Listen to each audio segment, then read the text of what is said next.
Hey guys, what's up? We ain't got nothing much going on today. We just doing a chat with Coach Nye. Hang out with Coach Nye today because I got some breaks in between my life coaching sessions and I'm doing some research. So I said, why not go live? So I can share everything I find right now and share with you guys. So what's up? I hope y'all having a great Saturday. My Saturday is full of training, things that I can do to better myself, research and studying, things like that. So, like I was explaining to when we talked the other day of operating. When first, let me make sure I got some sound. Okay. Um, Operating your purpose, as I talked about the other day, there's three phases. Actually, there's four phases. Thank you guys for joining. So the first phase is, I taught you how to take care of yourself physically, healthy inside and out. Thank you for the likes, inside and out. And then the second phase, I taught you how to take care of your mental by loving yourself and pouring into yourself and healing, right? So that was phase two. Phase three, I taught you how to research, find God for yourself. Thank you so much. Find God for yourself. And find that love for yourself. Get to know God for yourself. Build a relationship with Him. That was the phase three. That's the trinity of what I created, the trinity of fitness, which is the spiritual, mental, and the physical, right? So the fourth phase is you operating in it. And now, instead of me coming on here teaching you guys how to be that, now I'm in that fourth phase that I'm actually living it. So with me living it, you get to go day to day with me and see what all that healing, what it looks like. We think that grace and, to live and, to be the spiritual being or divine feminine or a woman of God or grace looks like something. It smells like something. You know, it forces something, it's like a force to be reckoned with when it shows up, when it's really just you and I. It's just you understanding that you have healed and you're still healing because it's an ongoing process. And then it's you also being confident in who you are and understanding your purpose and understanding how to operate in your purpose, right? And so that's what hanging out with Coach Nye is all about now. Hold on. Let me get it right. That's what hanging out with Coach Nye is all about. So, in my fourth phase, right? My 4D, as I tell people, they talk about the 3D and the 5D, but what is the 4D? You can't get to three. You can't go from three to five. So what's that in between? That in between is that 4D. Well, what is the 4D? The 4D is when you start operating in your purpose. When you start operating and being the person that you're supposed to be doing. And that's when you pretty much, as they say, I made it. A lot of people tie finances and material things of the material world into making it, and the term they used to use is goals. I made it. I made it. I'm sorry, my glasses got a deep glare in them, because like I said, I'm working today as well, so I need to see the screen. So as I say, making it is not about a financial gain. It's not about material things. It's not about any of that. Making it mean that you have awakened to your higher conscience and you understand who you are, whose you are, and your purpose, and you operate in that purpose and you become the best version of yourself. So in this season, if you went through the process and the healing and you feel like you're lost, like what's next? Well, there isn't a what's next, actually. You are the what's next. You are now how can I say it? You are the product now. You know what I mean? You are the prize. You are the product. So everything you do is going to make you financially straight. Everything that you do brings in abundance, right? And it's only when you actually heal and you get into the 4D that you can actually look at all of it and know that you made it. So congratulations for the ones that did the hard work, but don't stop looking for something. Stop looking for the big sign. Stop looking for, the sign to say you made it. Stop looking for the material, the money, the houses, the cars, the things like that to feel like you've accomplished and you made it. No, you are the product now. Now everything, you attract abundance. You attract these things. And it's not about, you got to believe in yourself. No, when you heal, it's not about believing you. It's I know. It's not about, people get excited when things happen. They want to celebrate. Well, you don't have to celebrate because you know every day is a celebration, because every day that you go into someone's life and you get in their presence, right, it's to be celebrated. Because you are there now. You are that chick. You are that dude. Remember a point in time you were putting in all that hard work because you wanted to be this type of person and you wanted to have this level of success because the material world showed you what success looked like. But when you finally realize that success is not about the money, success is not about the big and the fancy. See, when you stop looking at it like that and look at, hey, I made it, like I'm operating in my purpose, all those things are going to fall in your lap. You're not going to be excited about it. You're not going to be running around bragging about it because it's nothing to brag about, because it's part of your inheritance. Do you understand? People that go around bragging, I got this, I got that, standing outside of their Bentleys and doing all these different things. Now, don't get it twisted. I want a Bentley and I'm going to get me one. And I'm probably going to take a picture too. However, but what I'm saying is, it's going to be mine. So the picture will hit a little differently, meaning that you have the ones that, hey, take a picture of me and it ain't theirs, or it's somebody else's, or they renting it, or whatever the case may be. See, it hits differently. See, when you ain't got it like that, your pictures go so hard, meaning showing effort, putting a lot of effort into trying to prove to somebody that this is mine. So you stand there with the heart or the pretending like you looking away. See, but when it's yours, it's a natural picture because that stuff don't excite you because you're already that. So when you take your picture, you're just going to be standing there like, hey, what's up? You don't have to try hard because your life is hard. Your life go hard. It's hitting hard in the paint. Just you being you. You don't have to pretend to be somebody else. That's when you know you made it. That's when you operate in your purpose. You become that. It's on you. You don't have to do much. You just walk into the room and it already smells like money. It already smells like success. Because you walked in the room, because it's on you. The fragrance of success, the fragrance of abundance, of blessings is on you. You don't have to do too much. You don't have to talk too much. You don't have to do anything. So when I come on here to show you a day in the life with Coach Nye, it's me showing you that I have finally made it, meaning that I've taught you the first 3 phases. Now I have to show you how to live in the 4th phase, which is your 4D, which is operating in your purpose. Yeah.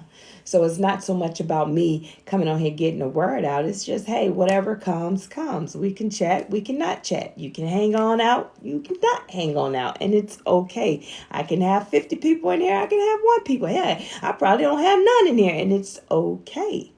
It's okay. You know what I mean? So at the end of it all, what I need you to understand is stop chasing what you feel or you think a blessing or success look like, and just be the success. It's on you. It's in you. You were born with it. Use it. So those businesses, do it. So anyway, like I said, I have time between my life coaching sessions. Well, actually, I'm cleared for the rest of the day. So I'll just get on here and chat with you guys and just show you how do I get myself set up for the next day, right? And if you've been following me, you know that I always got something going on. I'm always busy. And I'm not just busy just because I want to be busy or just because, hey, to make it look at me. Like, I never understood the people that go chasing dollars and they get on here and they say, you got to have all these streams of income. That is the devil. The devil is a liar. Yeah, yeah, yeah, yeah. Victory mine. Yeah, yeah, yeah, yeah, yeah. Yay, yay. Yeah. You don't have to have no freaking 7 streams of income. That's crazy. Thank you for the likes. That is crazy. I wish I might. So you got 7 strings of income to equal up to the pay that I get paid off for 1 string of income. You got to be insane to think that I'm going to quit a job or quit something that I'm doing to go chase 12 streams of income. Is you crazy? No.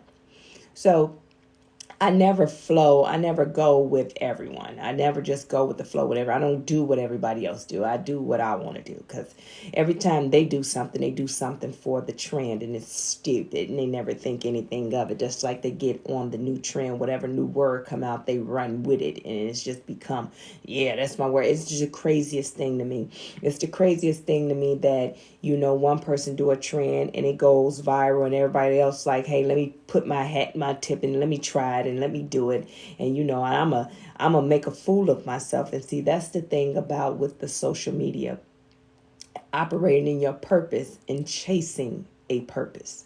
Let's talk about it. So operating in your purpose is just natural. You don't have to do anything. You just show up in everything. You show up when you speak. You know what I mean? You know how some people just funny without trying to be funny?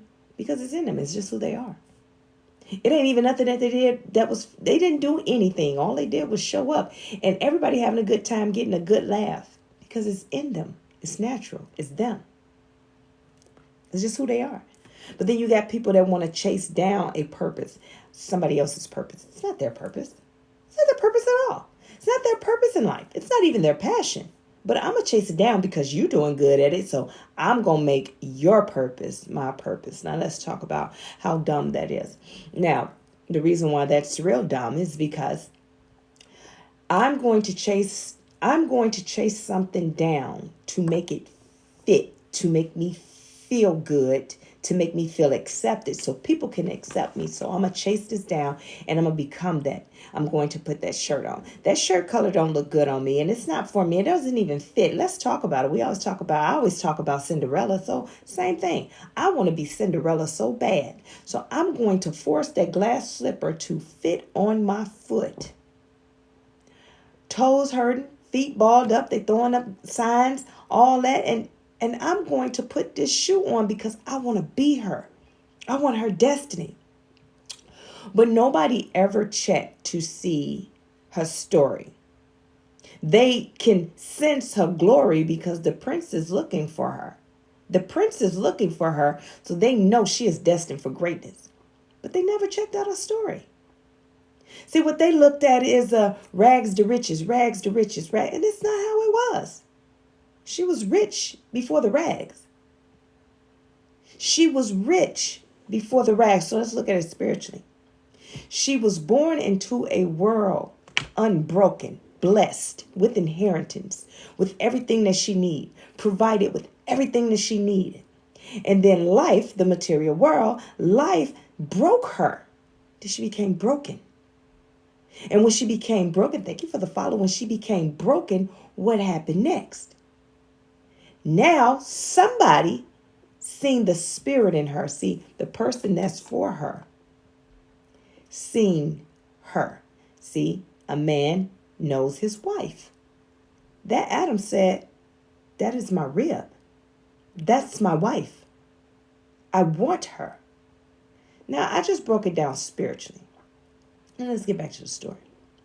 Now, Cinderella was born rich. Hey, Key, she was born rich. She had it all.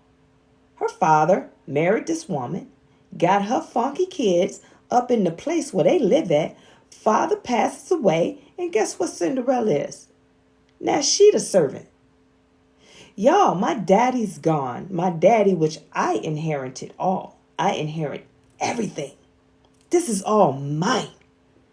It's through blood. This is all mine. His hard work and his blood tears paid the way for me to have my inheritance. But you, somebody that he married into the family, that's not blood, came in, took it from me, and made me your step stool to be up under you. See, you hate me so much, right? You hate me so much that you were striving to make me beneath you. You was willing to humiliate me, strip me of everything because my spirit, wait, let's stick to the story, but we're going to get to it spiritually. But because of who I am, intimidated you so bad, you stripped me of something. But you can only strip me for so long, because now let's think about that. When God get ready to pronounce you to the world, when he get ready to pull you out, give you your Lazarus moment, tell you to come out, get ready to give you your Cinderella moment, what happens is everybody will get to see it. Now, not just anybody, see, because he was the prince. So that whole little kingdom or whatever it was, he owned that. And he's watched by everything. Everybody see him. See, they didn't have media back then. They didn't have the news cameras and all that stuff. But just look at it right now. The social media, everybody tapped into him. They follow him everywhere he go. Thank you. They follow him everywhere he go. And guess what? He showed up to her house. What?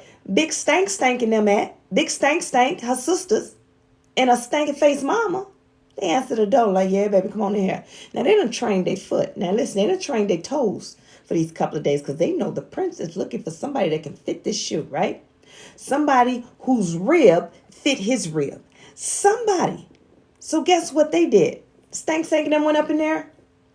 They wrapped their toes up. They tried to shrink their toes, ball up their feet, trying on shoes, Cinderella shoes, because it's her shoe. But she don't know it yet. None of them know it yet. But she wanted that shoe and know he ain't looking for her. Put the shoe on. And they walking around the house in her shoes, because they need their foot to fit. So now he finally gets to the door. He like, hey, try this on. And he looking at their face. I'm sure he was looking at their face like, I know you ain't my boo, but whatever. Let's go with the process. Go with the process. You see how when God worked, that only one person in that whole kingdom, in that whole area, one person wore that size shoe. Only one person. And that's when you know God is in the mix. Now most women run a size 8, 8.5. And 6s are rare, but you're going to find some 6s and 7s. You know what I mean? But she was the only one. She was the only one. The only one.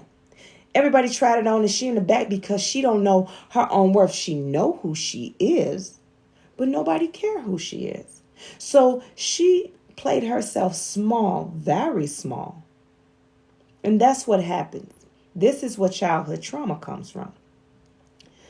God already gave you your destiny. You already know you were born with it. It's in you. You show up. God show you. But somehow you were born whole, but life breaks you.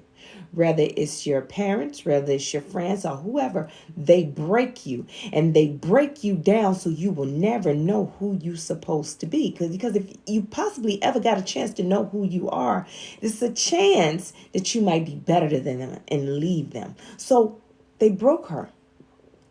So she sat in the back. He was like, nah, come on. Yeah, you're a little dusty, but I know my wife. Come here, little girl. Put the shoe on. You see, and the story goes on, right? And then what happens? What do God do? In front of everybody, he restored her to her rightful place within the palace. Within the palace, he restored her in front of everybody that walked over her, that took from her, that treated her any kind of way, that told her she wasn't nothing, that stole from her.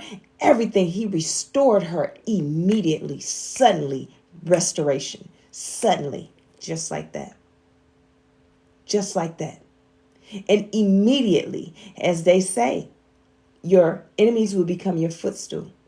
But see, I'm sure none of that bothered her, because when you're operating in your purpose, you don't care to sit back and watch like, oh, you about to get it. No, what you do is immediately go into sorrow of your heart, because you know what God is about to do to these people that mistreated me, his special boo-boo. I'm his baby girl. What God is about to do to them. God, Lord, help them. It's not funny. It's not going to be funny to a person that's operating in their purpose, because they know what's about to happen next. It's not going to be good for them. They're going to have to go through things. They're going to have to go through some things that you can't help them with. See, God did not punish a lot of people that mistreated you because you were still attached to him. And if he mistreated them while you were still attached because he loved you so much, that you would have suffered from that.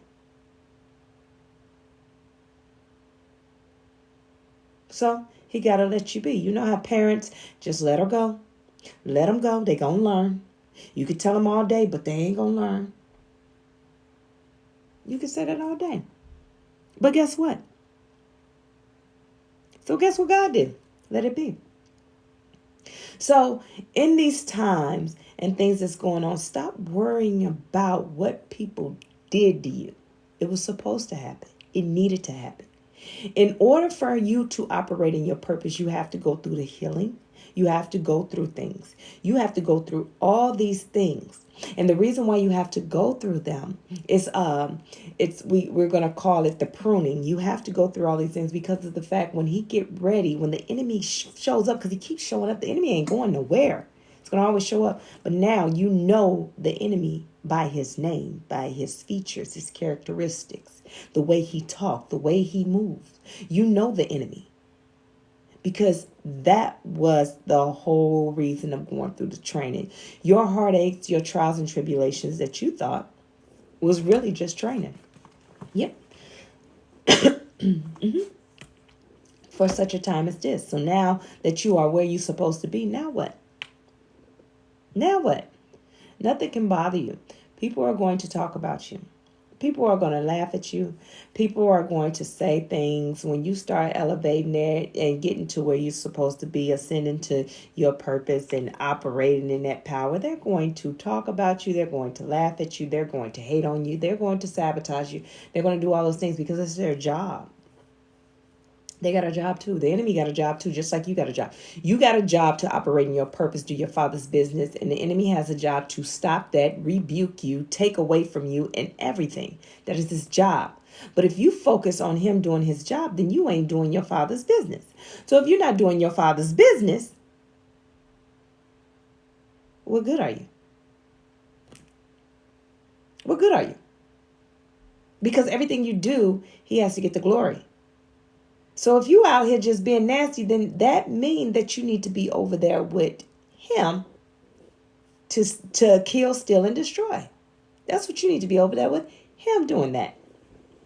Don't come over here talking about I'm doing my Father's business, because all you're going to do is get yourself in a world of hurt. See, the world of hurt that you think, it caps out. You know, humans, we cap out with the world of hurt, of what's the worst case scenario. We tap it out with what we think, because that's as far as our understanding go. But not God. His world of hurt will be a world of hurt that nobody can save you from. You ever been in so much pain or so much that nothing, no pain meds, no nothing, nobody can do for you, no talking to you, no nothing can repair that heart, because that's a God's job. See, we get it twisted and we go into this fit rage of, why me? Why is this? And I'm still hurting. And you go 10 years of depression. You go on and on forever trying to figure out, what did I do wrong? Why is this like this? Why is that like that? You guys, we should have went. Oh, it's raining outside. I would have went Battle Pond. All these things when the whole time it's a God's job. See, some things you just can't fight. You can't take your fist or weapons or whatever it is and go fight in the spiritual realm. That's crazy. You're not going to win. You're definitely not going to win. It's not going to get far. You are not, matter of fact, you ain't getting nowhere other than tired and wore out and beat up some more. That's it. You cannot fight any spiritual attacks with your hands. It's impossible. It's impossible. So when you're going through and nothing seems to fix it, you have to know, whose job is this? This is a God's job. This is nothing you can do. This is what they say, relinquish it.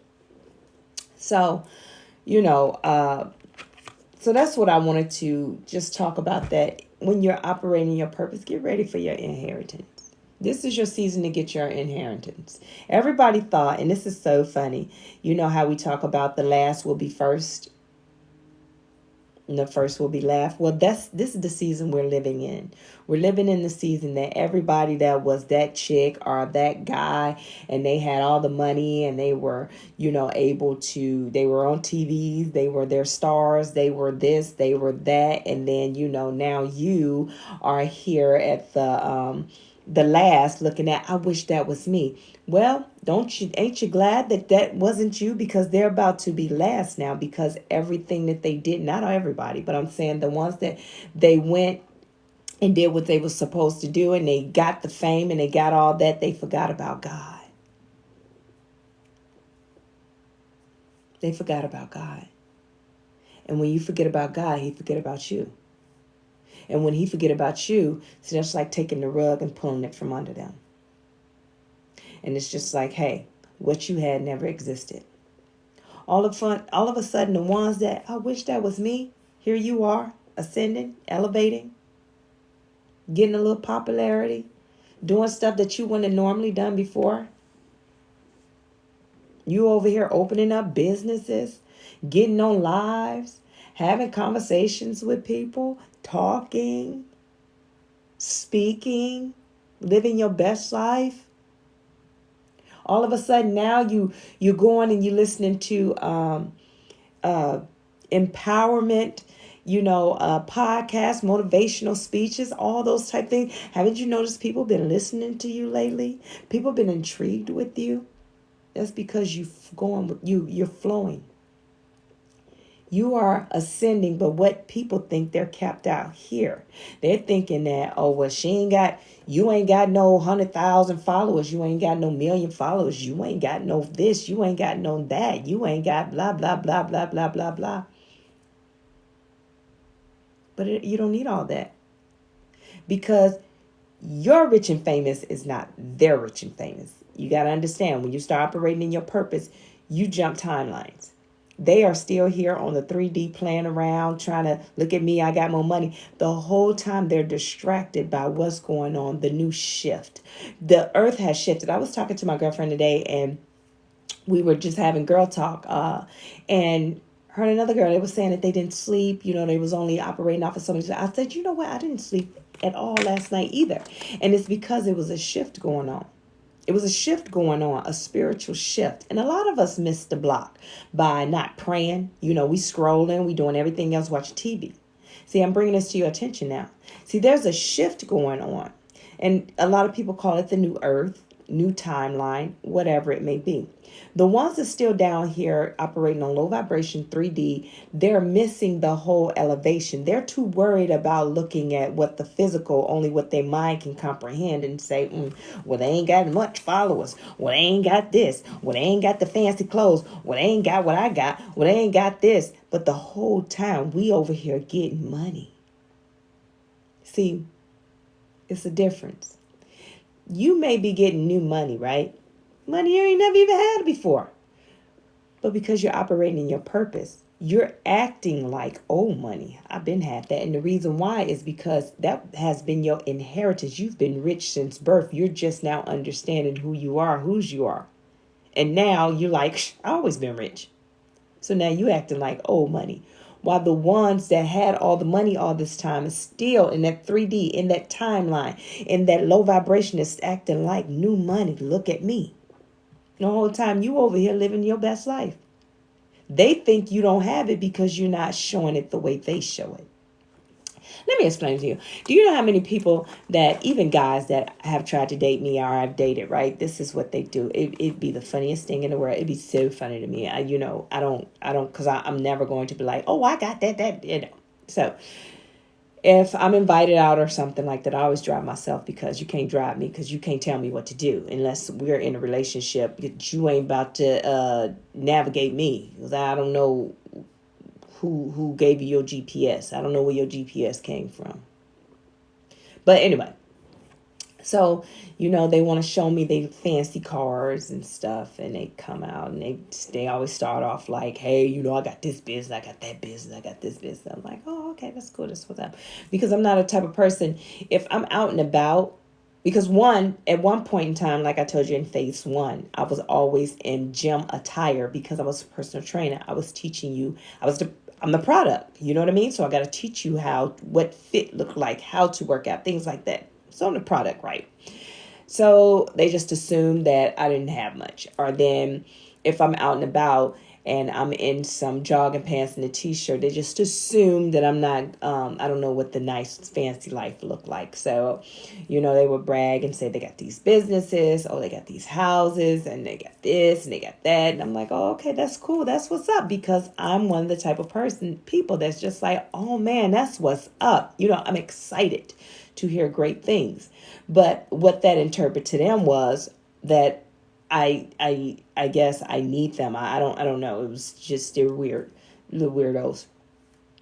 And so finally, after they finished talking about themselves and bragging on themselves, this, that, and the third, and they invite me over so they can show off their little homes and things like that. I shouldn't say little, because that sounds so like I just belittled that person or these people. It's not that it was little. It was little. So they, do all that. And I sit back and I chill, and I compliment, because it's nice. You know what I mean? Because to be an African-American man, and own your own home, you know what I mean? And you're not in the streets and you're owning homes. I think that's great.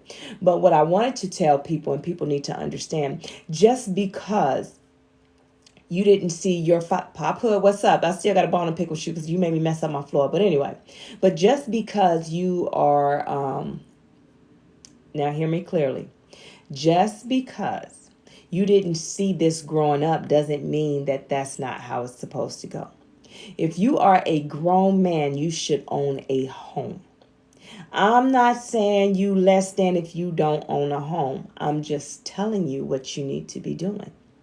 You need to own a home, not running up behind someone. Don't use the excuse of, well, I ain't got no wife and kids, so I ain't no reason for me to own a home. That's not how it's supposed to be. Don't look at it that way. I want you to look at it differently. I want you to own a home because it's an investment. I want you as a grown man to be the leader, because when you do have kids, or if you do have children, those children will look at you as the lead and say, you know what, my daddy owned a home. My daddy owned some land. Because if you listen to your grandpa and your father, or someone in your family, male in your family, they always say, my daddy got land. My daddy had land all over him. My daddy had land. So why did it stop? That's the rotation. That's how it's supposed to go. So if you out here being fancy and all that, and you living in your apartment and you're not trying to invest in a home or land for your tribe to leave behind, to create generational wealth, I want you to look at it. Just change your way of thinking and get into the game. But anyway, I just do me, because here's the thing. Proverbs 31, it talks about that. It talks about a woman, she sees land and she purchases it. So I don't have to wait on a man to purchase anything for me. But with those guys, they just like to do a whole lot of look at me, look at me, look at me, look at me, look at me. And then they date me. And then when they find out who I really am, see, I'm multi-talented. You may catch me today with a baseball cap and jogging pants. And guess what I'm doing? I'm in my yard. You may catch me dirty. And yes, I get dirty and I put on my boots, my yard boots and my jogging pants. And I may be filled with mud. No lie. Filled with mud. I get in my truck. I go to Lowe's to go get what I need to get, and I get back in my truck and I come home. So you never know what you're going to get from me, because I'm multi-talented. I'm talented and I'm multitask. So I can do a lot of things. And some days, like one time, I had blue dye all over my face. I had no idea, because I was, doing my pond. I may have oil all on me. You may catch me one day, you pull up to my house and I'm coming from under my truck. You never know what you might find with me. But at the end of the day, I'm still who I am. I just know what I'm doing. So when those guys would try and act like they had it all, and then they find out who I really am, then they get this small. And then, what do y'all call it? Ghost. And then they ghost. Well, nobody told you to come running up in my face acting like you was the king, and you got this and that and the third, because now I want to know about your, your business. Explain it to me, because now we're business owners. We're both CEOs, right? Let's talk about it. So yes, I'm in the process of writing 2 books. I published one and I'm in the process of writing 2 at the same time. So my life is busy, but it does not make it that I'm better than you. So fellas, own your home and do not lead with what you think that woman want to hear. Lead with your truth. Let me explain something to you. When a woman is healed and operating in her purpose, she's not judging you because we healed from that. We don't judge anymore. We understand that there is a lesson in everything. I don't judge anybody. You a thug, you a thug. See, because you're looking at me from where I am today. You're looking at me in my glory, but you don't know my story. Meaning that, listen, I grew up in the hood as well. I've been through all that. I've been through a lot. I've been to Iraq. I've been to war twice. I've been back. I've done a whole lot of things. One thing I never done is played someone for being who they are. Do you understand? So be who you are. Because instead of trying to, because a lot of times what we do is we meet people. Thank you so much for all the likes. When we meet people, what happened is we, the guys and females, you lead with what you think that person want to hear. And then what happens is when, you get down to it, now you're made out to be a liar. That's not a good look. You don't want that to be your first impression, being a liar. No. Just always be you. When a woman is healed, the only thing you can do for a woman, it is nothing that she's looking for you. She's not looking and checking for you. She's not trying to find out, what you got, how you going to be there for. She don't even care no more. She's looking for you to be yourself. Just be you. Who are you? Oh, okay. You just old boy that just ain't got nothing going on. You just like to post that you got stuff going on. Okay, cool. That's you. A lot of people, and I've done it before too. This is before my healing process. I realized that, wait a minute. I am dealing with people out of my pain. So let me tell you something. I used to date and I would, ghost. I get what I needed to get and I'm going about my business because I was operating out of hurt. I don't like you. I'm just mad at the world, but didn't realize that's what I was doing. I just thought I was just like, hey, whatever. I don't care nothing about these dudes. No, I was hurt, but I didn't know it. And so I would get with people and they would trust that me and them going to be this thing, And in the beginning, I'm for it. But then after 2 weeks or whatever, then I'm like, I don't even like you no more. How do I give you back? You don't play with people's feelings. I didn't mean to play with people's feelings. I just wasn't healed. And so the guys that would not even talk to me, like, no, I don't want no parts. And that's a good thing because all I was going to do is hurt you. You talking about you want to do that? No. I was going to hurt you because I was hurt, but I didn't know I was hurt. You know what I mean? So no. Yes. So in this season, you guys, figure out, thank you so much. Figure out, thank you so much. Figure out what it is that you want out of life, what it is that you want to do. Finding your purpose, operating your purpose. Don't worry about everything else. Listen, it's people that I should not be friends with. It's people that I should never talk to again. It's people that I should. But then if I do that, then I'd be being fake because that's not who I am. In this season and in my purpose, what I'm supposed to be doing is just being a good version of me to represent God. That is my job, for him to get the glory. And everybody that come up against me, I let him fight my battles. I let God fight my battles. That's a God's job. It's not a me job. I'll be vindicated. Some people are just so jealous of you. And they'll be the ones that you either date, want to get to know, like, whatever. They have this spirit in them. They don't know why they feel a certain type of way. They get this feeling of like a jealous, like an envy, like in them. And these be your closest friends. They don't know why they got it like that. And it's not that. It's just that their spirit.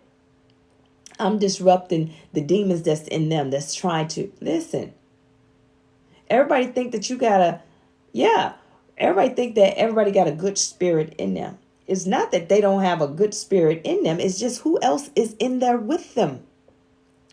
So let me tell you, we all have a light and dark, right? I always lead with my light, but I would end with my dark. Do you understand?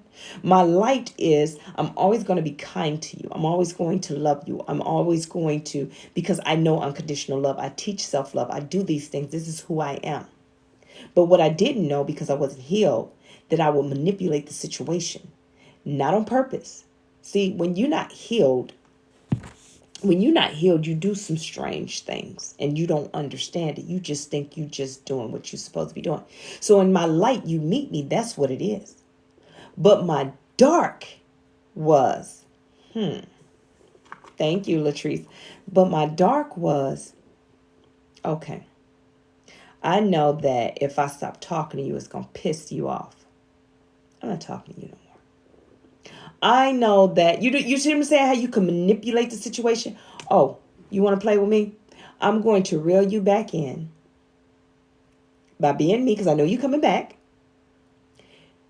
And I'm going to drop you the same way you drop me. Ignore. You see what I'm saying? So everybody has a light and dark. But I didn't realize that you can't operate in the two. That's why I say love your neighbors, right?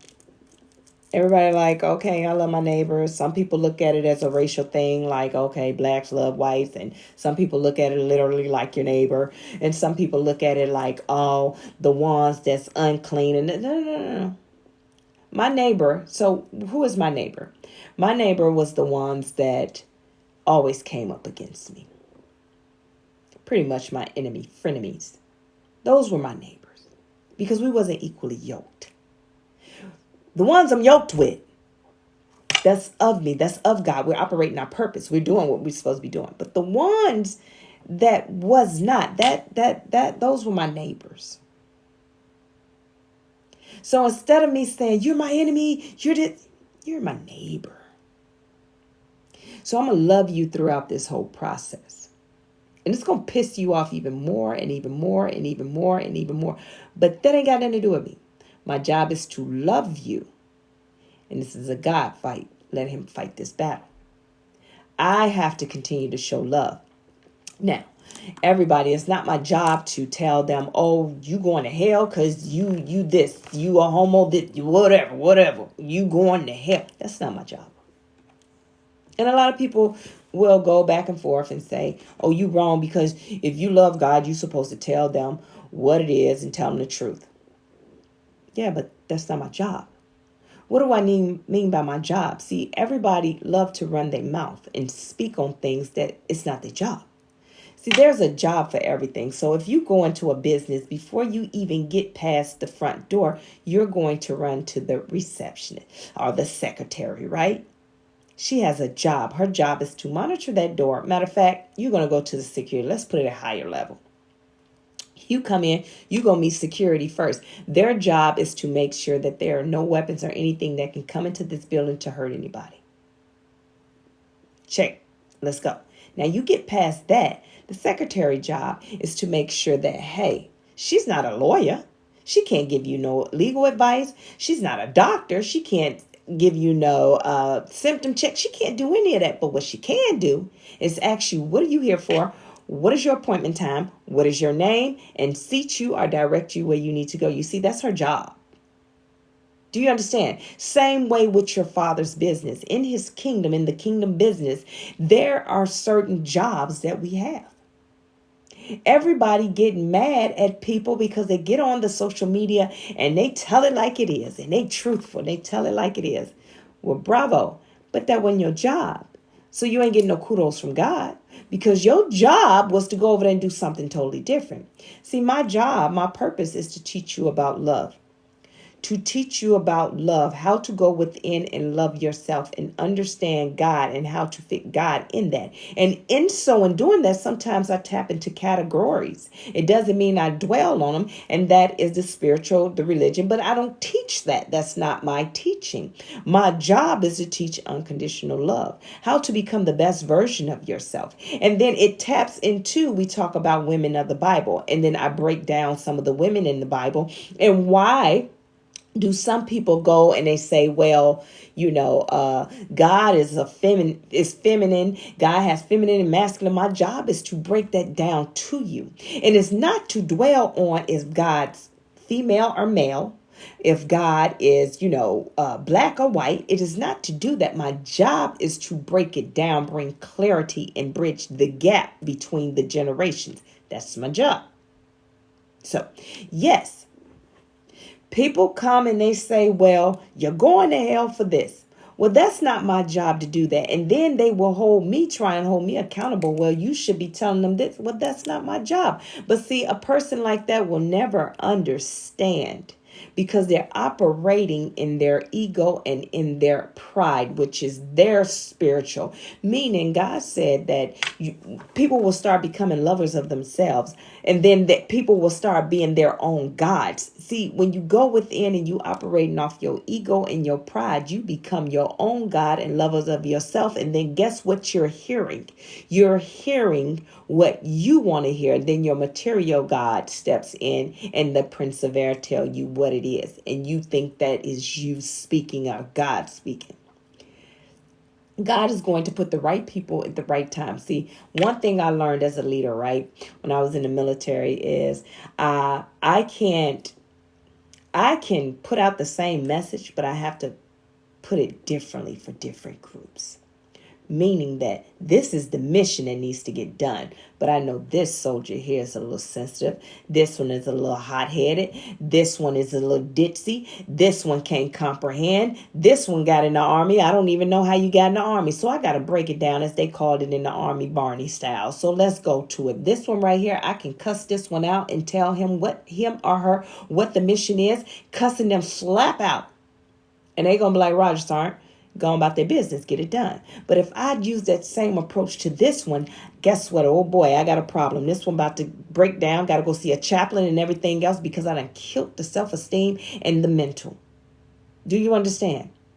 So meaning that whatever it is that this person got going on in their life, it ain't my job. God did not assign that task to me. That is not my mission. It is not for me. That is not the chart that I need to be reviewing. That is not for me. Here it is. Because if I was to approach that person, I'm going to do damage. And you can't bring damage to the kingdom.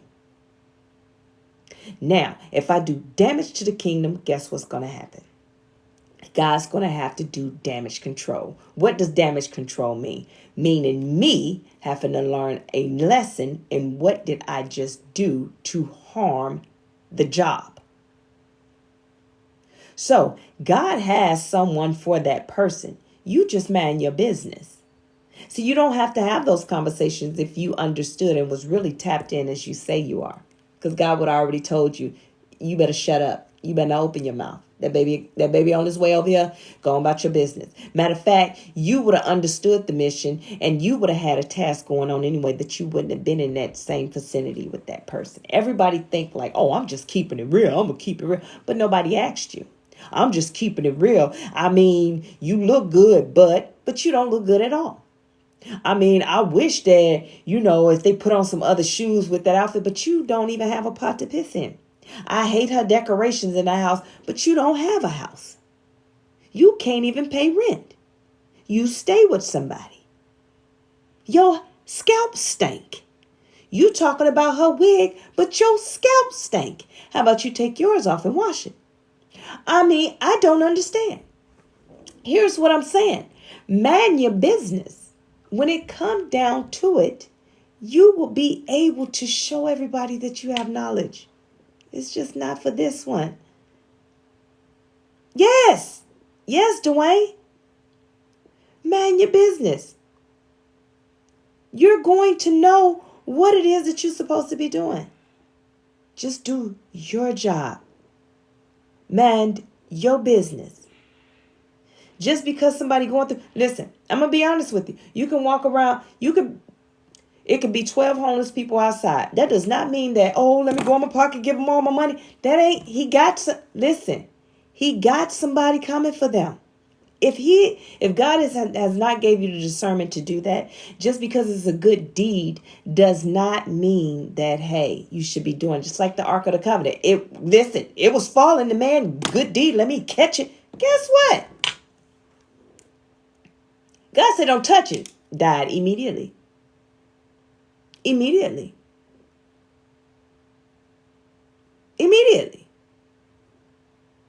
I don't care if it was a good deed. That wasn't your job. You don't touch. Touch not my prophets, do no harm. Listen, touch not my anointed, do no harm to my prophets. That thing was anointed. Don't touch it. No. And it's okay. But y'all ain't gonna learn because y'all know everything. Y'all got it. Y'all got it. Listen, I came on just so y'all can work with Coach now because, like I said, I'm in between. Well, for the rest of the day, I'm done with life coaching. I don't have anybody on my session unless you guys book while we are in this, and I'll get off and do it. But I was getting ready to go into my studies, and you know I like to study. See, I go so deep into study. And one thing about it, when I teach you guys to go into study, and when you get to learn about different things about I'm not going to say the Hebrew God, but the Hebrew times and the Gnostic times and getting into the lost books and things like that. You have to be all the way grounded in God and knowing who your God is and knowing and understanding, having that relationship with him. Because if not, you'll find yourself, as I call, the void. And the void is trying to figure out, what is my purpose? What am I tied to? Who is God? What is God? And you attach yourself to anything that sounds good. Like when you're on the social media, you hear people talking about these different spiritual things and these different deities, these different gods. Well, for them, it's not, they don't look at it as deities. They look at them as real gods. So they will run with that and attach themselves to that, because one thing that the enemy like to do is attach us to our cultures, tie us down. So meaning that African descent, you got the African goddess of this, you got this god, you got that god, and then we like, oh, that's the God I'm going to worship. But, God, I am, said, I am. He said, I am for a reason. He meant that as being, I am the God of all these things. You say that you worship the God of water. I am the God of water. I am the God of water. I created the water. I created all these things. So, yeah. So that's what that I am is. It's not I am the greatest. No, it's just that everything that you say that you worship, I am that because I created that. There is none greater than I. That's what that means. So, and that's why you have to make sure that you are, you understand and you're spiritually grounded and understand, because when you start doing the research, you'll fall away from the point. And I had this one lady that I'm following. She teaches the Sophia of Jesus, and I love it. And I'm very well versed on it, but what happened is, of course, she's going to get pushback, and I love her. And from what I understand, she was a pastor before and she pulled away from it, and I love her, and she teaches it. And, people, get in her comments and they say all these negative things and this, that, and the third. And I just had to tell her, hey, the enemy wants you to get off task. And how he wants you to get off task is by focusing on the comments, trying to address each comment. And so what it looked like that you're trying to challenge them, like, hey, look at me, I know what I'm talking. You know what I mean? It looks that way, but that's not what she's doing. What she's doing is educating them. But the point of it is, you can't do your job.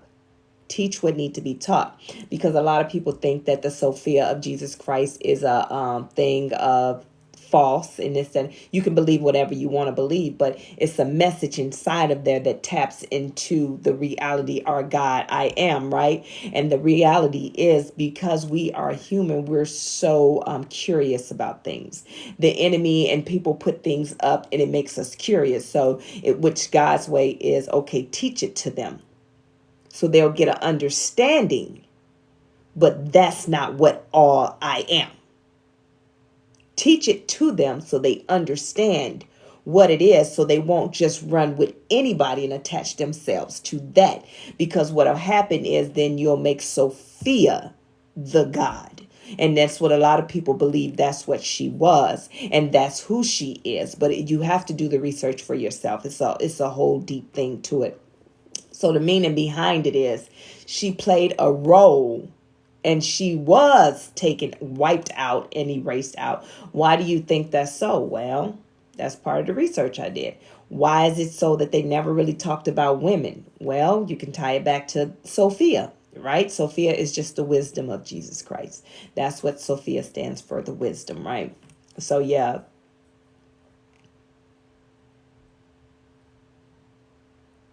Yep.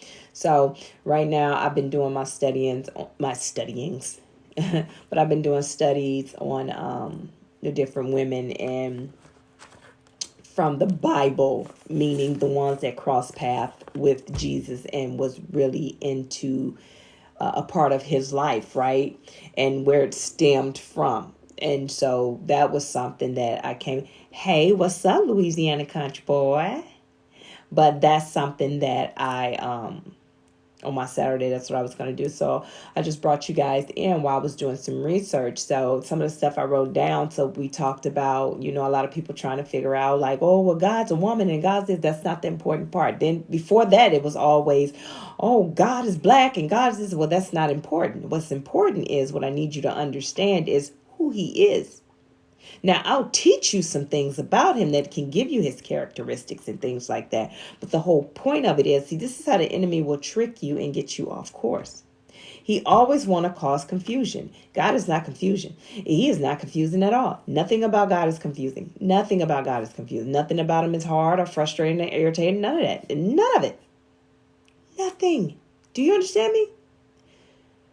When things start getting confusing, you have to stop and identify that this is the enemy.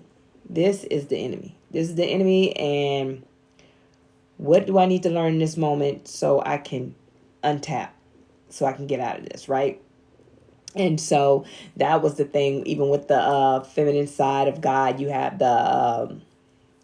okay. So one of the things that they were talking about, I want to get my notes.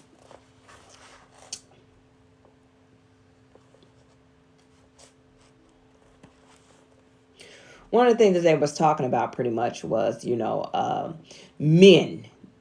It's stages that men see women as. They were breaking it down. And these were theorists and teachers back in the AD. So you even have... Hold on. I don't think it's really important to go all the way back there.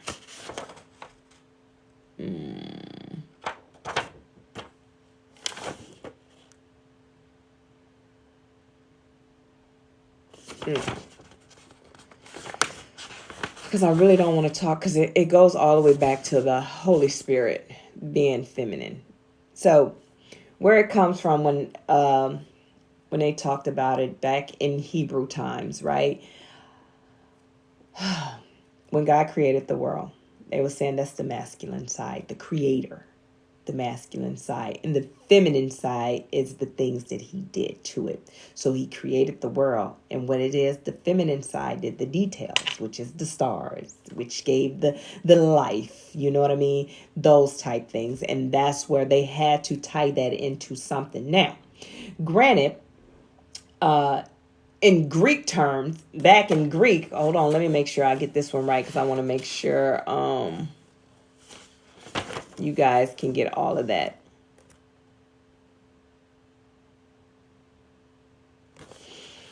Here we go. So in Hebrew, it talks about the helpmeet. When we talked about this before, I know I discussed this with some of y'all.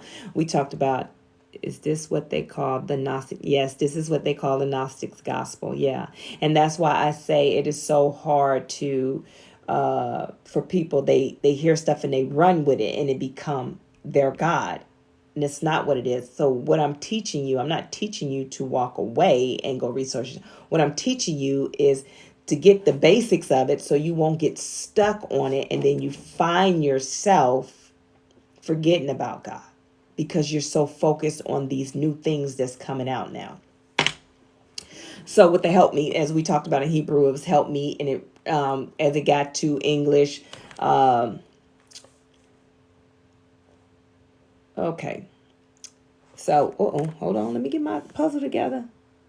But as it got to English, the only thing that was close to help me was helpmate.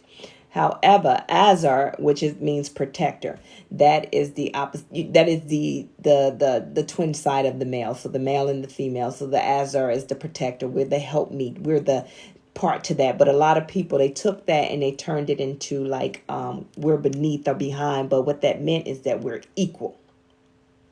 I am your helper. I am not the wife that goes sit quietly, go over there, don't do this, you are the head. And no, we are equal. And that's what kind of came up. And it had them thinking like, well, if this is okay. And one scholar said, well, this is why the term Lilith came, right? Well, Lilith, as we talked about in Genesis, I know Genesis 1:26 and then Genesis, let me make sure I got it right because I want to make sure I tell you just the way it's supposed to be. Genesis, how did I forget that? No, never mind, hold on. Okay, Genesis 1:26 and Genesis 2:21. So Genesis 2:21 is talking about Eve. Genesis 1:26, it talks about humans he made humans, right?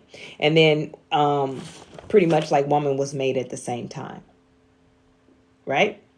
We talked about that. So woman was made at the same time. And it's like, okay, now you got to make sense of it. So a lot of people think that the Bible is written in order, like it's all in order, like it happened. How would they know? We didn't live back in those times. So it is written. The way it's written is the way it's put together. It sounds like this came before. And it sounds like it came this. But what if I told you that the book probably was made like a poetry, to read like a book? Not so much of showing you the timeline, but to read as a book. Like, hey, there was no order in it. It was just put it out there. But somewhere along the lines, they said, let's put it in order. And then when they start putting it in order, they start taking away. And when they start taking away, now they got to make it make sense. Right? So you took it away. Now you got to make it make sense, because you just said in Genesis 1:26 that humans were created like us. Who is us? A lot of people like, well, is he talking about the hold on. Who's us? Is he talking about the angels? Who is he talking about? What is he talking about?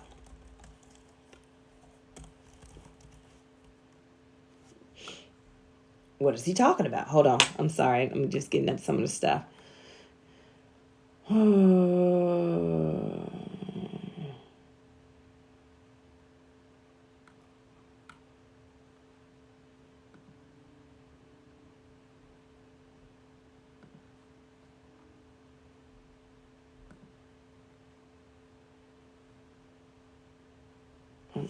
Hold on.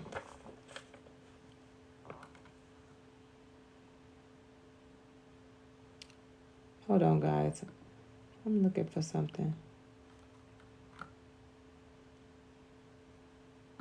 Okay, so yeah, for chapters 1:26, it said, then God said, let us make mankind in our image, in our likeness, so that they may rule over the fish in the sea and the birds in the sea, over the livestock and all wild animals, and over all the creatures that move along the ground.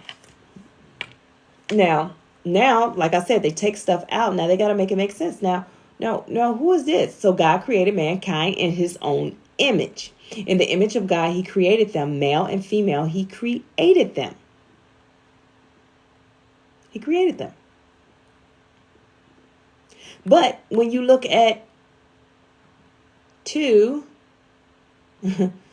chapter 2, 21. But for Adam, no suitable helper was found. So the Lord God caused the man to fall into a deep sleep. And while he was sleeping, he took one of the man's rib and then closed up the place with flesh. Then the Lord God made woman from his rib he had taken out of the man, and he brought her to the man. The man said, this is now my bone of my bones, flesh of my flesh. She shall be called woman, for she was taken out of man. That is why a man leaves his father and mother to and is united to his wife, and they become one flesh. Now, this is where the confusion came, because now you got scholars that's like, okay, let's make this make sense. You created somebody way back in chapter 1. And then now in chapter 26, Eve is created. You created man and woman then, but then now you created man and woman here. Which is which? So this is why the Gnostics came about. And they call it the Gnostics because there's no proven fact. This is what you want to believe, but it has not been deemed by the priest to be put into the Bible. So what they were saying is this is where Lilith came from, right? They're saying Lilith came, and as I just talked to you about women supposed to be equal. Remember in Hebrew we talked about, hold on, let me make sure I get you right. Oh, I love doing this, you guys. In Hebrew, helpmeet, means a helper.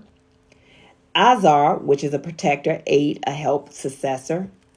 A succor, listen, I probably did that just so excellent, succor, but it's succor, Succor. It means to assist, support in times of hardship and distress. Now, meet in Hebrew means connectu. We talked about connectu, which is a meet, which corresponds to counterpart to equal or to matching. Okay? A cheo is referred to as a woman being a man's helpmeet, meaning wealth, virtue, valor, strength, mighty, power. Now, you don't see the word cheo anywhere. You don't see that nowhere in the Bible, but it is. Because what it means is valor, of strength, of might, of power. When they talk about different women in the Bible, these words, not cheo, but valor, strength.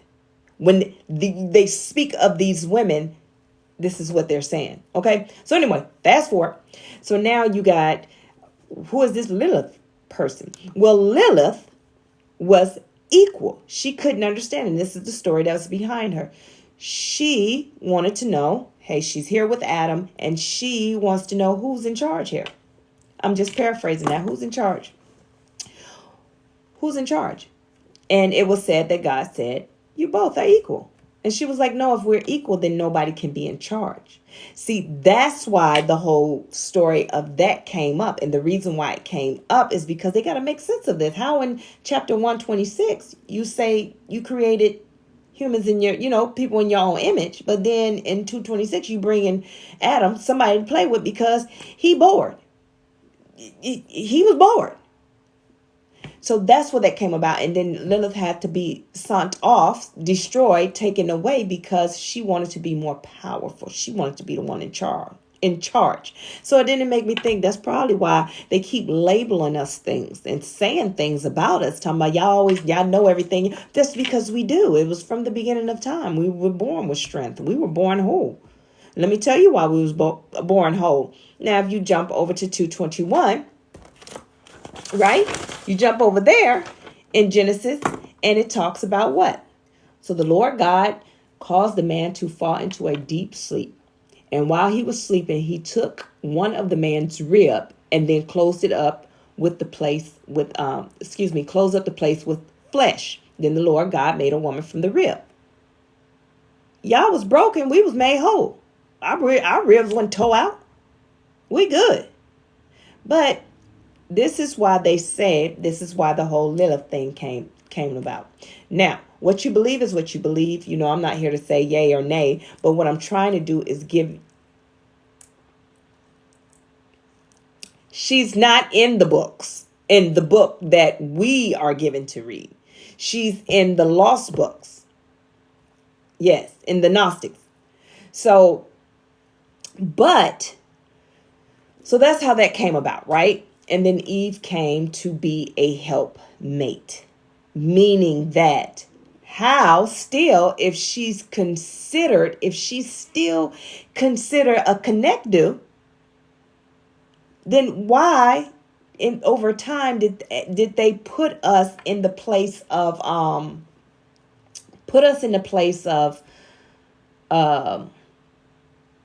being beneath, being behind, man being superior? If we still that, because it said no suitable helper was found. He created Eve. So I don't know, you know what I mean? So those are the type things when I say study and get to know things for yourself, then you can get an understanding of why. So if we was to go back to when they talk about the feminine sides of God, right? So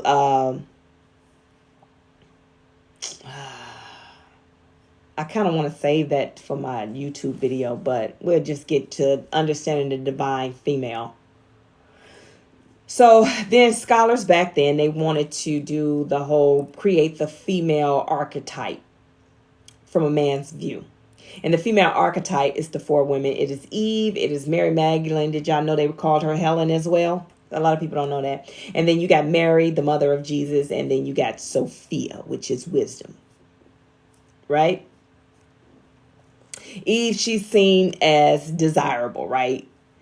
Like desirable because she was created for him to be a helper. You know what I mean? And if we go back into the terms that he found a woman, she was never there before.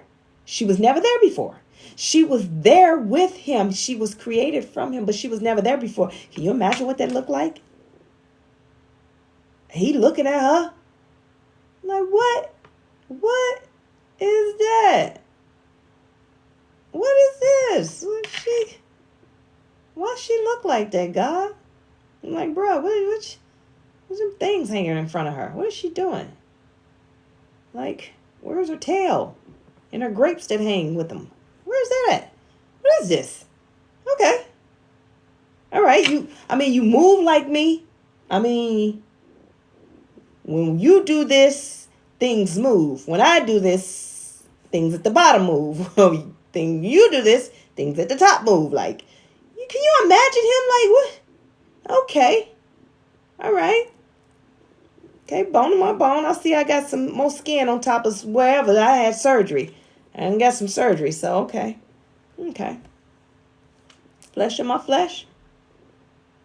Girl, I birthed you? Huh.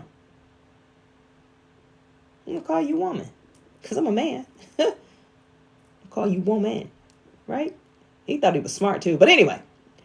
Now that I said that, this is why they try and figure out if women brought life into the world, you telling me Adam pretty much birthed her. This is what scholars were going through because what they wanted to do is make sense of the book. What better way to write out some things and write in some things? You got to make sense of it. Because if we created the world, but now you telling me I came out of Israel?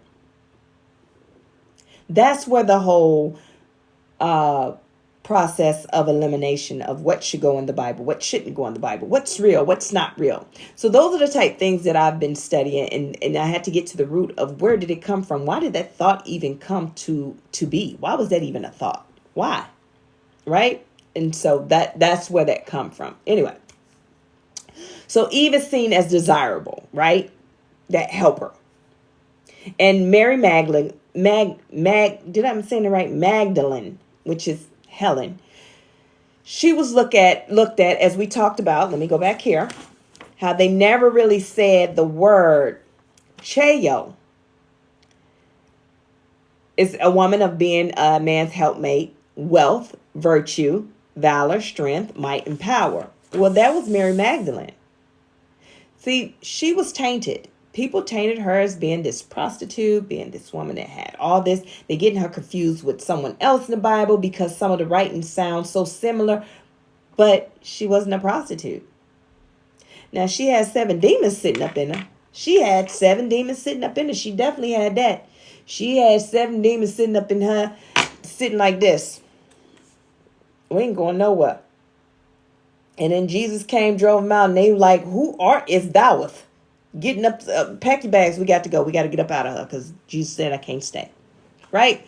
But anyway, but she is looked at as a wealthy woman of wealth or virtue. They think that, well, some scholars believe that she was a owner of the fish market, of the whole where they would go fish and things like that. Like she came from a wealthy family because she was the one, and a couple of other women helped along with Jesus' ministry as they went. They funded it.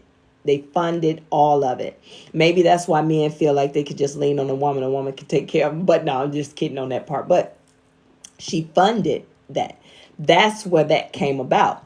Now, and so that's why they look at her as self, okay, she could stand alone and she make her own, right? So, but let's look at this. Now you got Mary, Jesus' mother. She's looked at, this is from a man's point of view of scholars back, studying the Hebrew and the Greek text. So Eve was seen as desirable. Helen was seen as sufficient, can stand alone wealth, right? And then you got Mary, Jesus' mother, she was looked at as special. She was fragile, very fragile, special. Another thing, I'm going to get on her, and then Sophia, which is the wisdom, the creator, allow women to be seen. Sophia represents that because she sat side by side with God. This is what the scholars have put out, and you do the research for yourself and how it came about. And the reason why she was taken out, because it doesn't make sense. If God is all being, why would he need a wife? Well, then why would he create a wife for the others? So that's where the mix-up came from. I'll do a whole thing about her, but I'm going to do it on YouTube so you can get an understanding. It's not me to teach you this. It's just so you can get an understanding of it so you will not get confused in your purpose, in your walk, okay? Now, let's go back to Mary, Jesus' mother. So a lot of people say that Mary...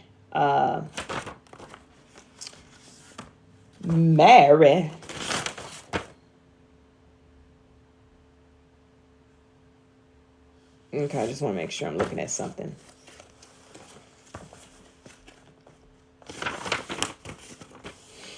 I want to pull this up for you guys. Okay, so this is where it gets confusing because once again, what do? They take away, they add to, they get confused. They don't know what it is that they want. They don't know anything. They just think that this is how it should be. I'm actually in the process of writing up a whole write-up about her. But, it talks about, of course, she was a virgin. So they had to go into figuring out, wait a minute, time. How can she be a virgin and have a kid? Because back then, like how we have religion and science, right? We have religion and science. But back then they had the same thing, but it was a little bit different. It was the religion and then it was the naysayers, right? And so the naysayers were, how does that make sense? So you telling me she just popped up pregnant? But a lot of people, even in the Catholic Church, they pray to her. She's very significant in the church because she is the mother of all. Because without her, there's no Jesus in some folks' eyes, right? She was the tunnel of all. She was the opening of all, right? She is what came through to be this. And then you have the naysayers. It's like, well, how? And Lilith was here. You see what I'm saying? So that's where the studying will lead you to. You will find yourself getting confused about things if you're not grounded in your own, grounded with God spiritually and know who God is. You will get lost in this type of stuff. So when I was doing some research and looking at different things, I'm like, okay, she's a Virgin Mary. They say in the Bible, it talks about, in James, it talks about, let me see if I can pull it up. In James, it talks about God had, I believe, 4 brothers. Hold on, because I know I wrote it down now. I write everything down. I study everything. I study it all.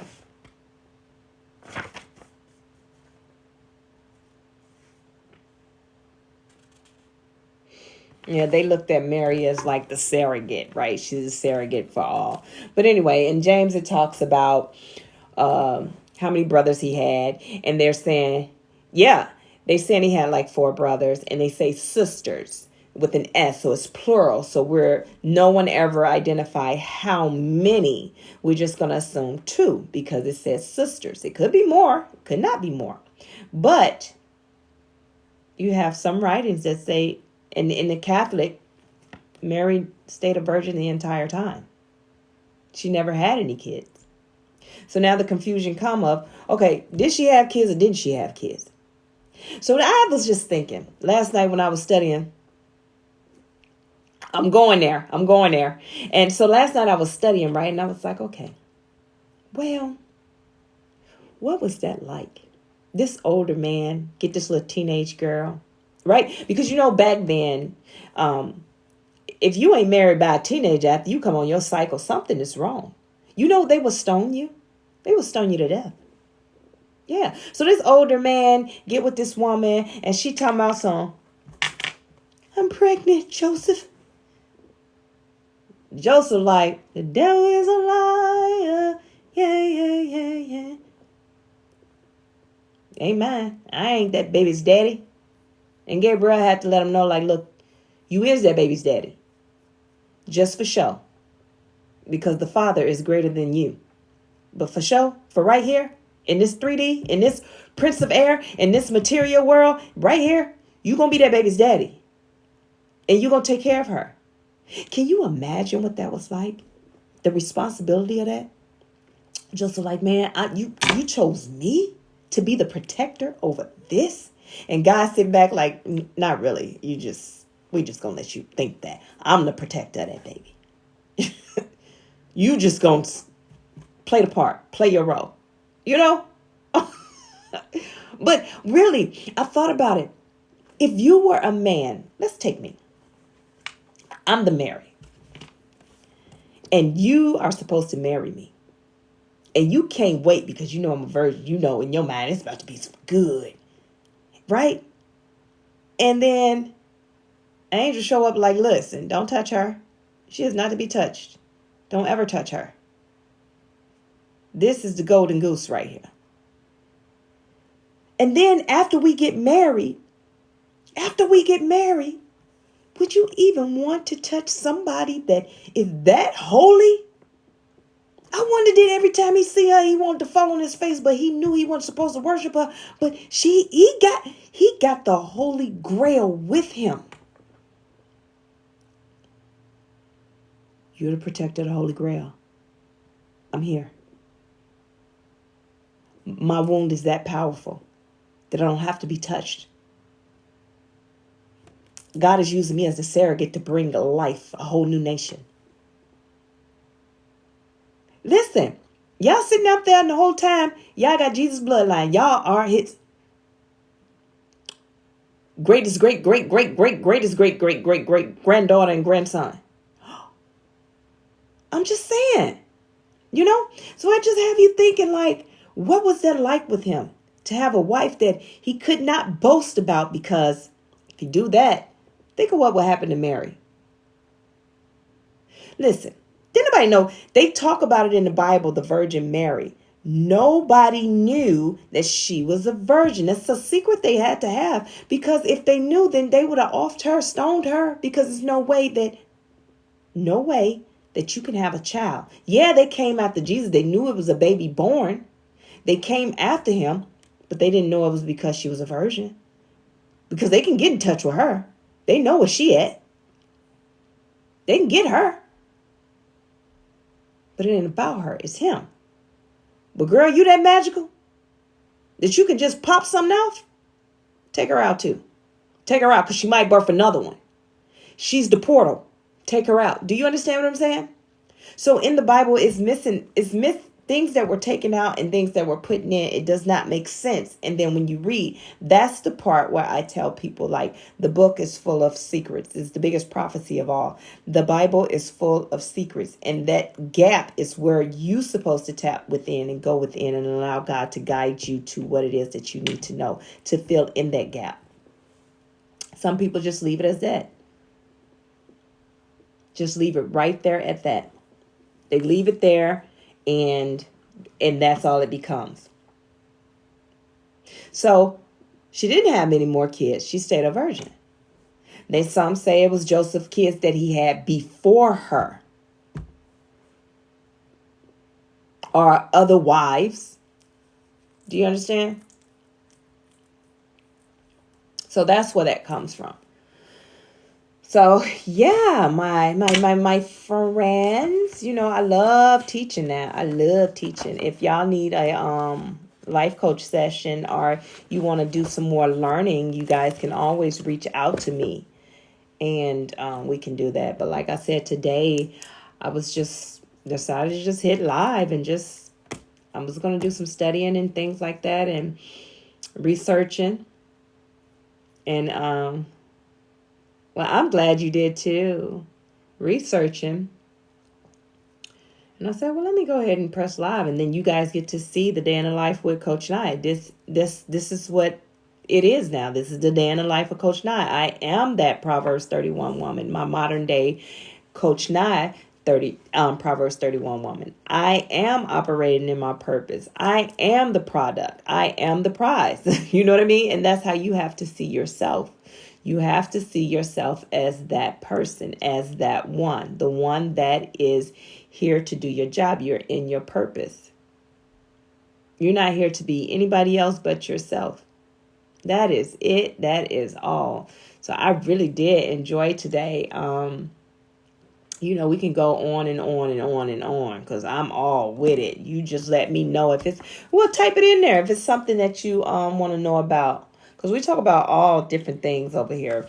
I think one of the biggest things that I talk about is that I really like talking about is purpose and passion, and this whole twin flame thing. Jeez Louise, they get so caught up on this twin flame thing. People that's very low vibrational run with it. They run with it, and they run with it, and they run with it, and they run with it, and they run with it, and they run with it. And they get stuck in a cycle, and then they get lost in the what's next and what's not next. So, and they don't know what's next because they're stuck in somebody else's mess. So I'm going to tell you right now, Destiny, if you get to the point that you want to know some things, research it. Research. Not just Google it. Research it. Meaning, get in the weeds of it. Find out. Thank you, Will. Find out. Find out what it is that you need to know that will satisfy you. But you can't do that until you find out what your purpose is. See, I can talk about so many things, but just because I have the knowledge it doesn't mean that I need to share it. Because that knowledge that I have is not in my lane. It's just for me to have, because I wanted to know about it. I wanted to know more about it, but it's not for me to teach. That is somebody else's job. I can't do their job better than them.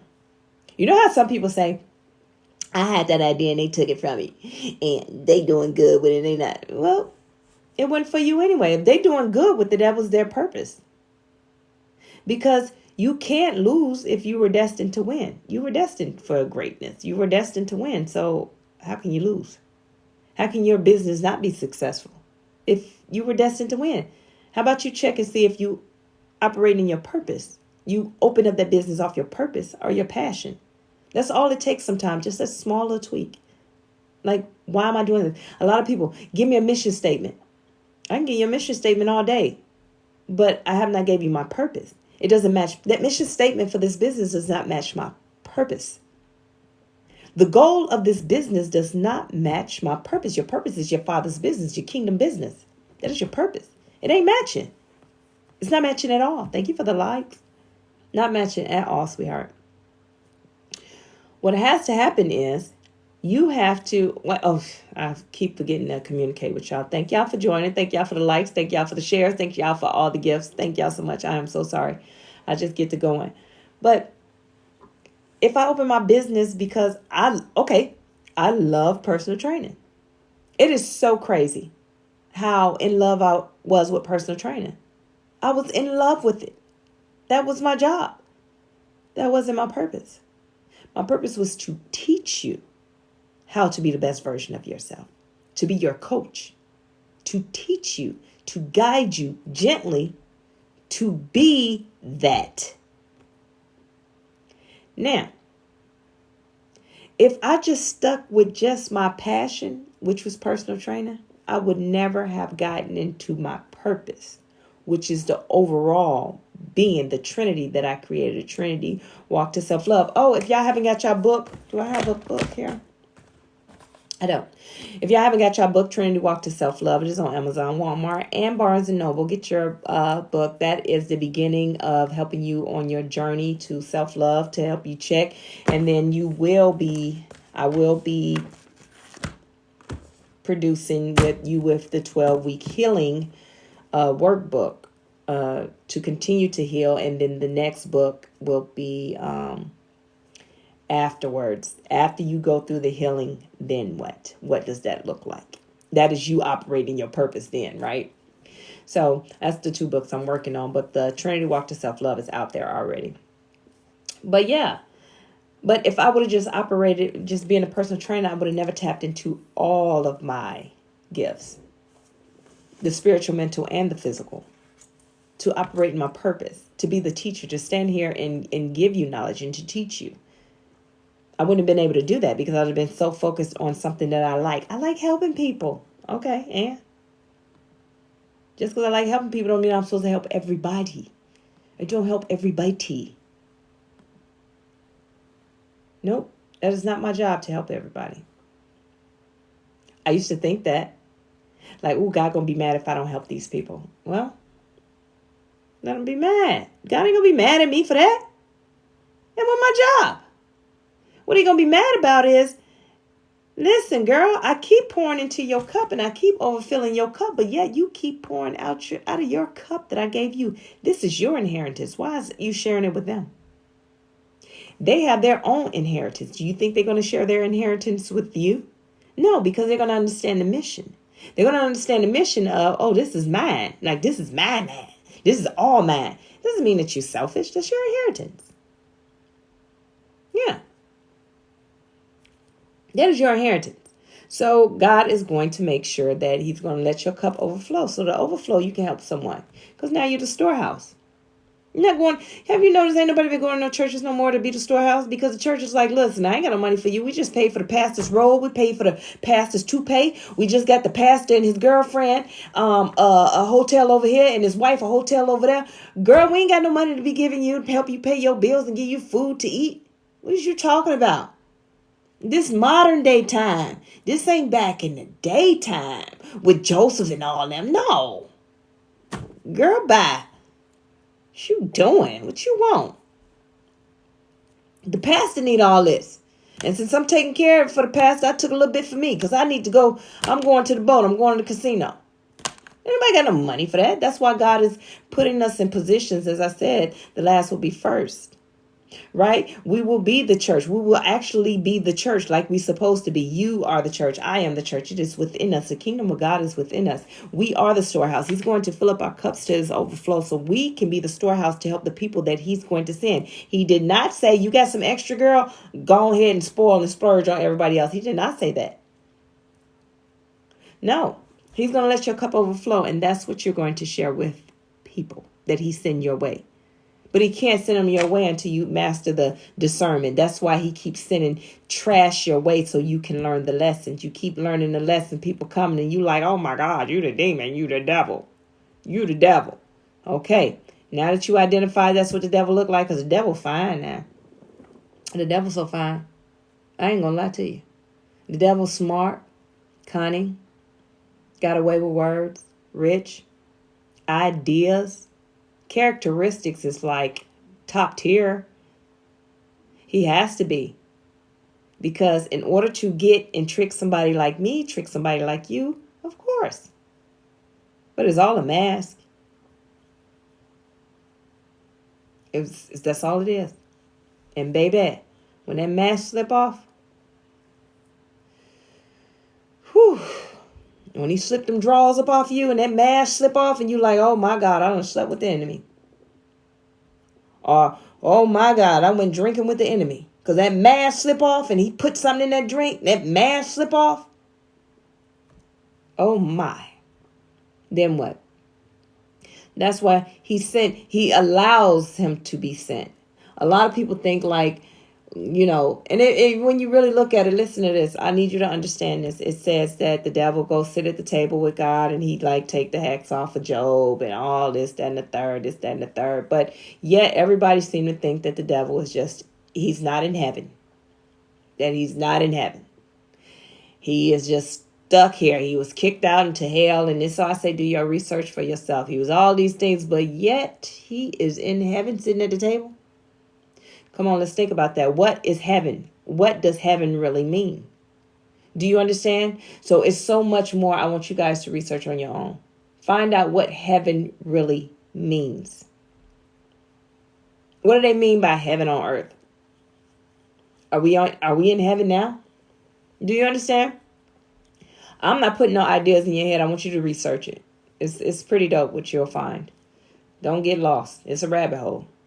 But then I always tell people to go back to Hebrew, because before anything came over to English, it started in Hebrew, then to Greek, then to Latin, then to English, then to anybody.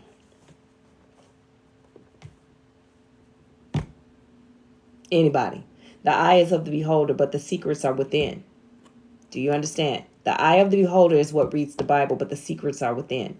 And until you learn how to tap within, and you guys, if you want to book with me and learn how to tap within, how to get clarity, I told, so it's a lot of things that go on. Like I came in meditation, I decided to change up my meditation.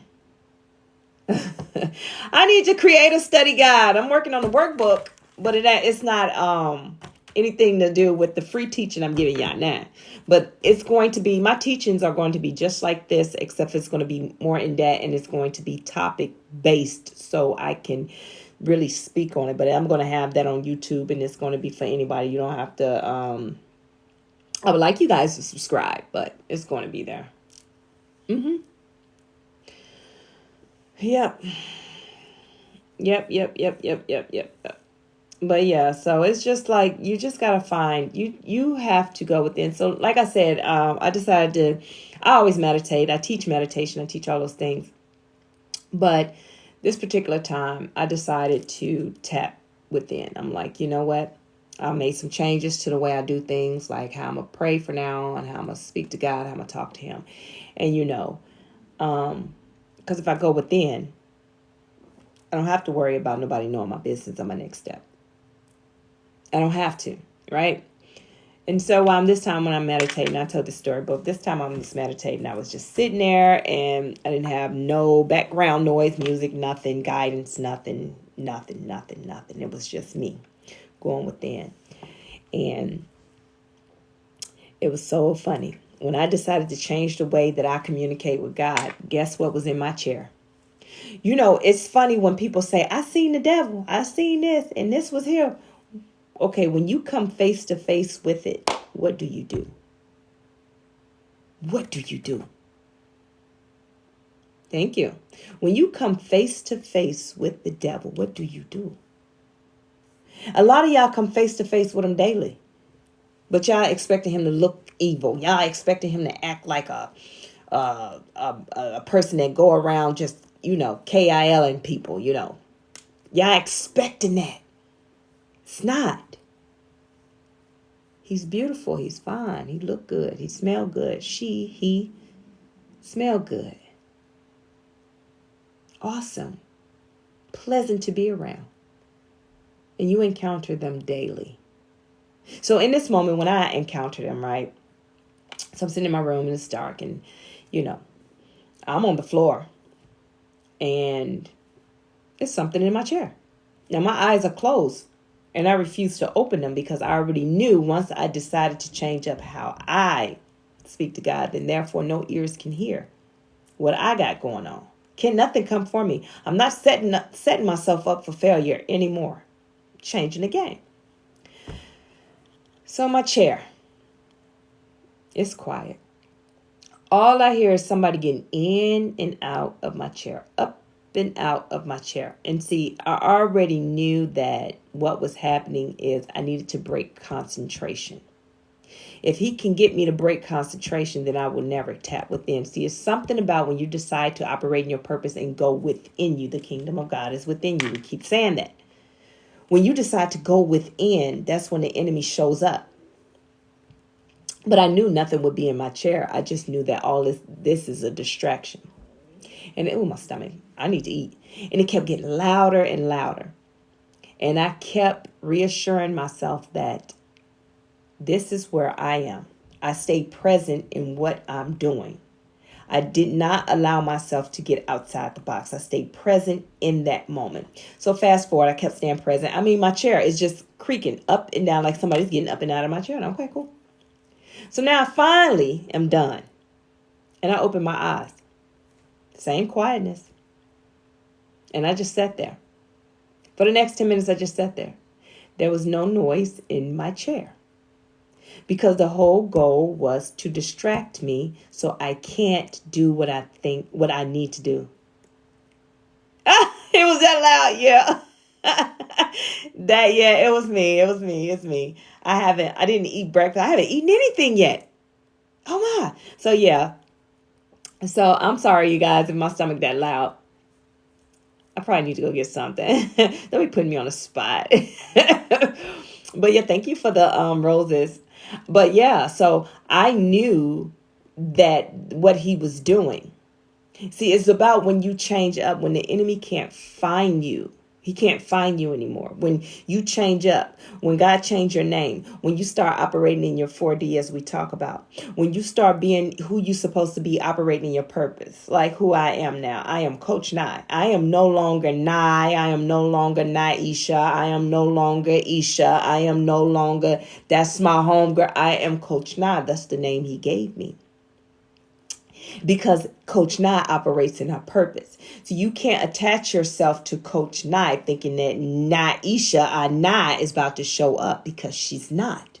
She is no longer here. See, when the enemy looked for me, he looks for me and he say, okay, who is this chick? Naisha I know, Isha I know, Jesus I know, Peter I know, Paul I know. Who is you? Who is these people? Who is this? Because I don't answer to those names anymore. Meaning I don't respond the way I used to respond. The way you used to piss me off won't piss me off this time. You understand what I'm saying? The way you talk crazy to me, I'm not going to react the way you talk crazy to me then. I'm not going to do those things because you're a non-factor to me now, because what I do know is who I am now and where I stand now. Right. Where I stand now, right now in this moment, is I stand in my purpose and in my grace. See, people go and try and operate in their grace. You're trying to operate in something that you know nothing about. It's like trying to get a job, right? I'm going to be a surgeon.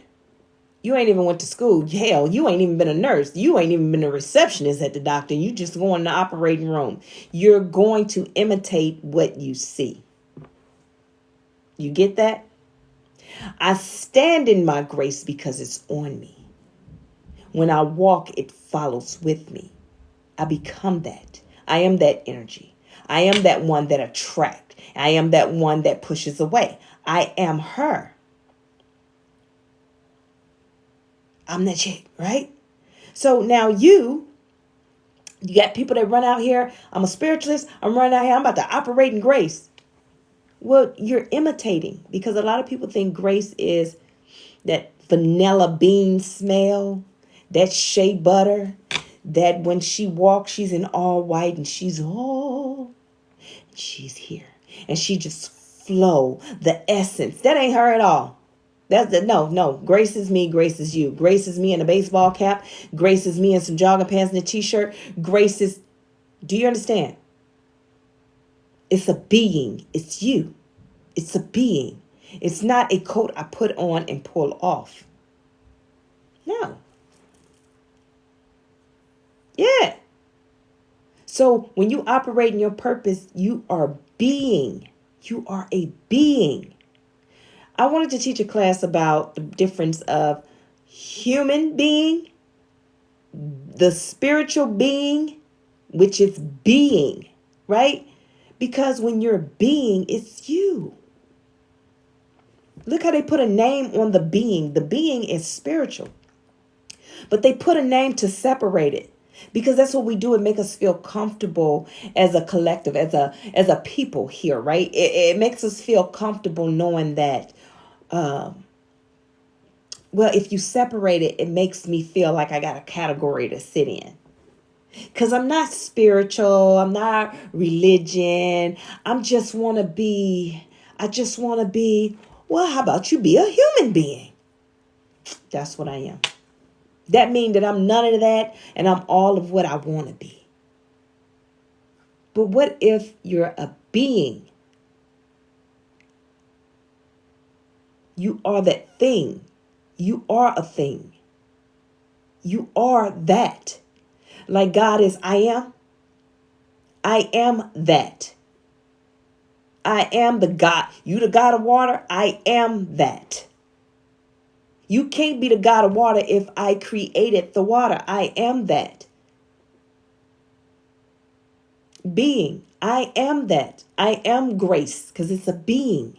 I am being that. Do you understand? So that's what I need you to understand. Stop taking everything at surface level. I want you to research it on your own. Get to the root words. What is being?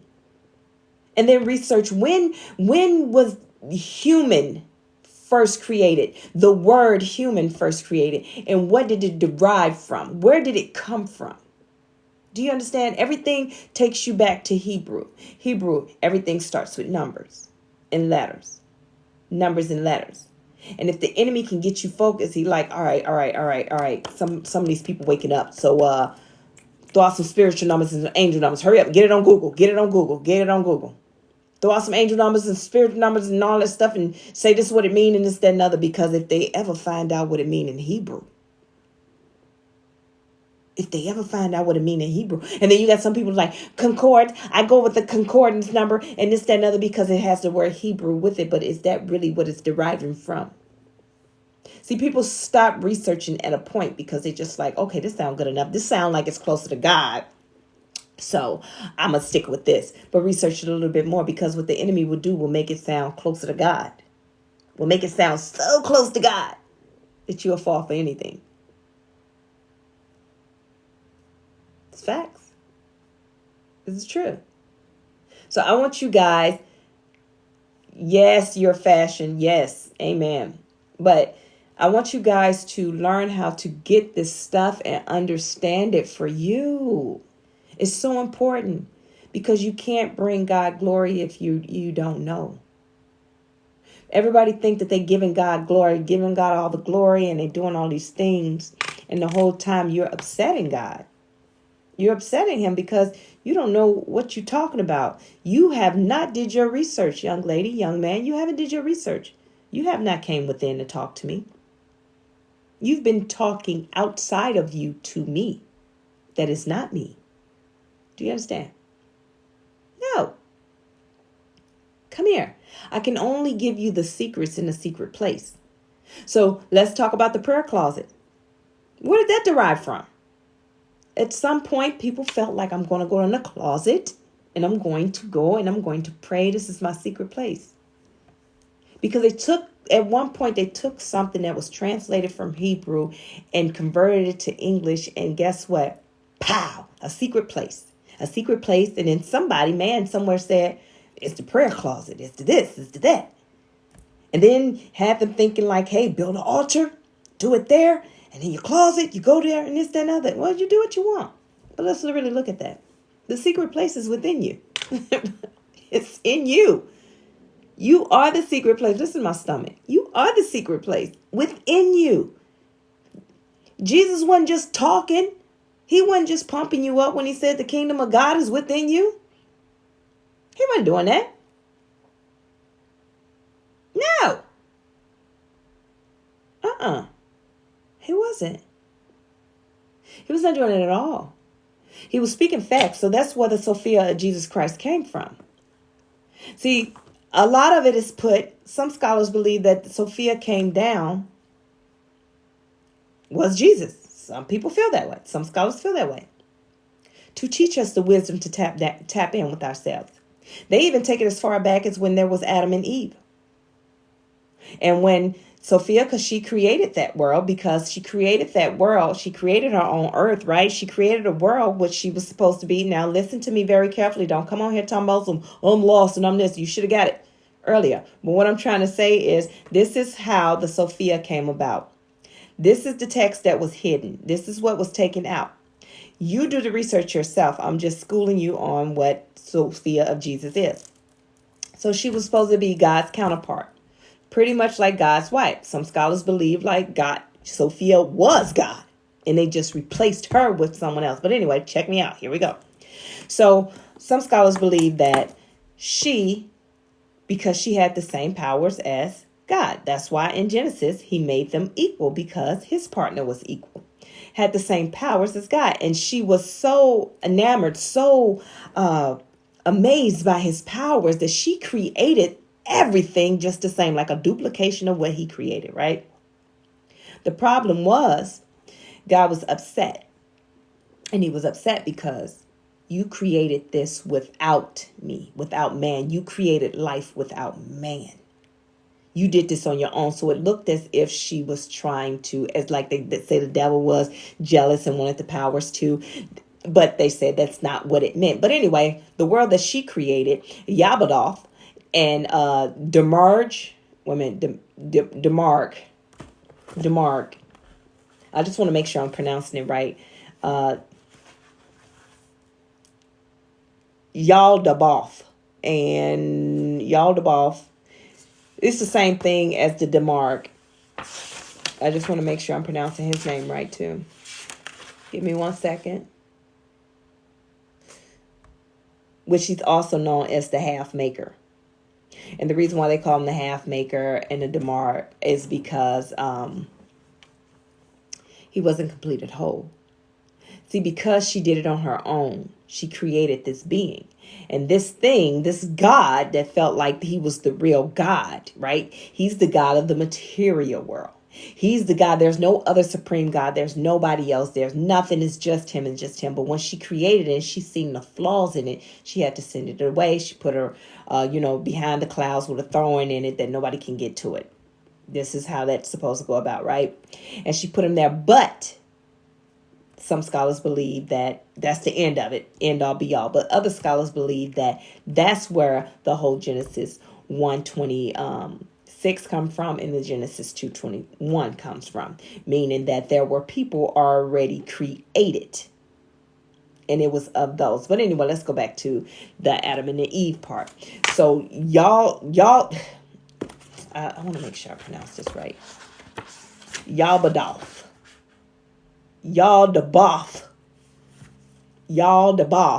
Anyway, he created the first being, which was Adam. And they said Adam was like a worm. Adam was like no life in him. He couldn't walk. He couldn't do anything. And Sophia had to come and breathe life into Adam to make him human. That's another scholar. Another scholar believed that the serpent that was in the garden wasn't a serpent at all. It was Sophia in the garden to give them the knowledge, to help them understand. Because what happens in that material world with the material God is the knowledge is kept away from you. You're not able to hear or see anything. You are only able to see the physical. You were not allowed. You were trapped inside of here. You were not allowed to tap into your higher conscience. You were not allowed to know anything about anything. The whole job was to keep you entrapped in your body. That's it.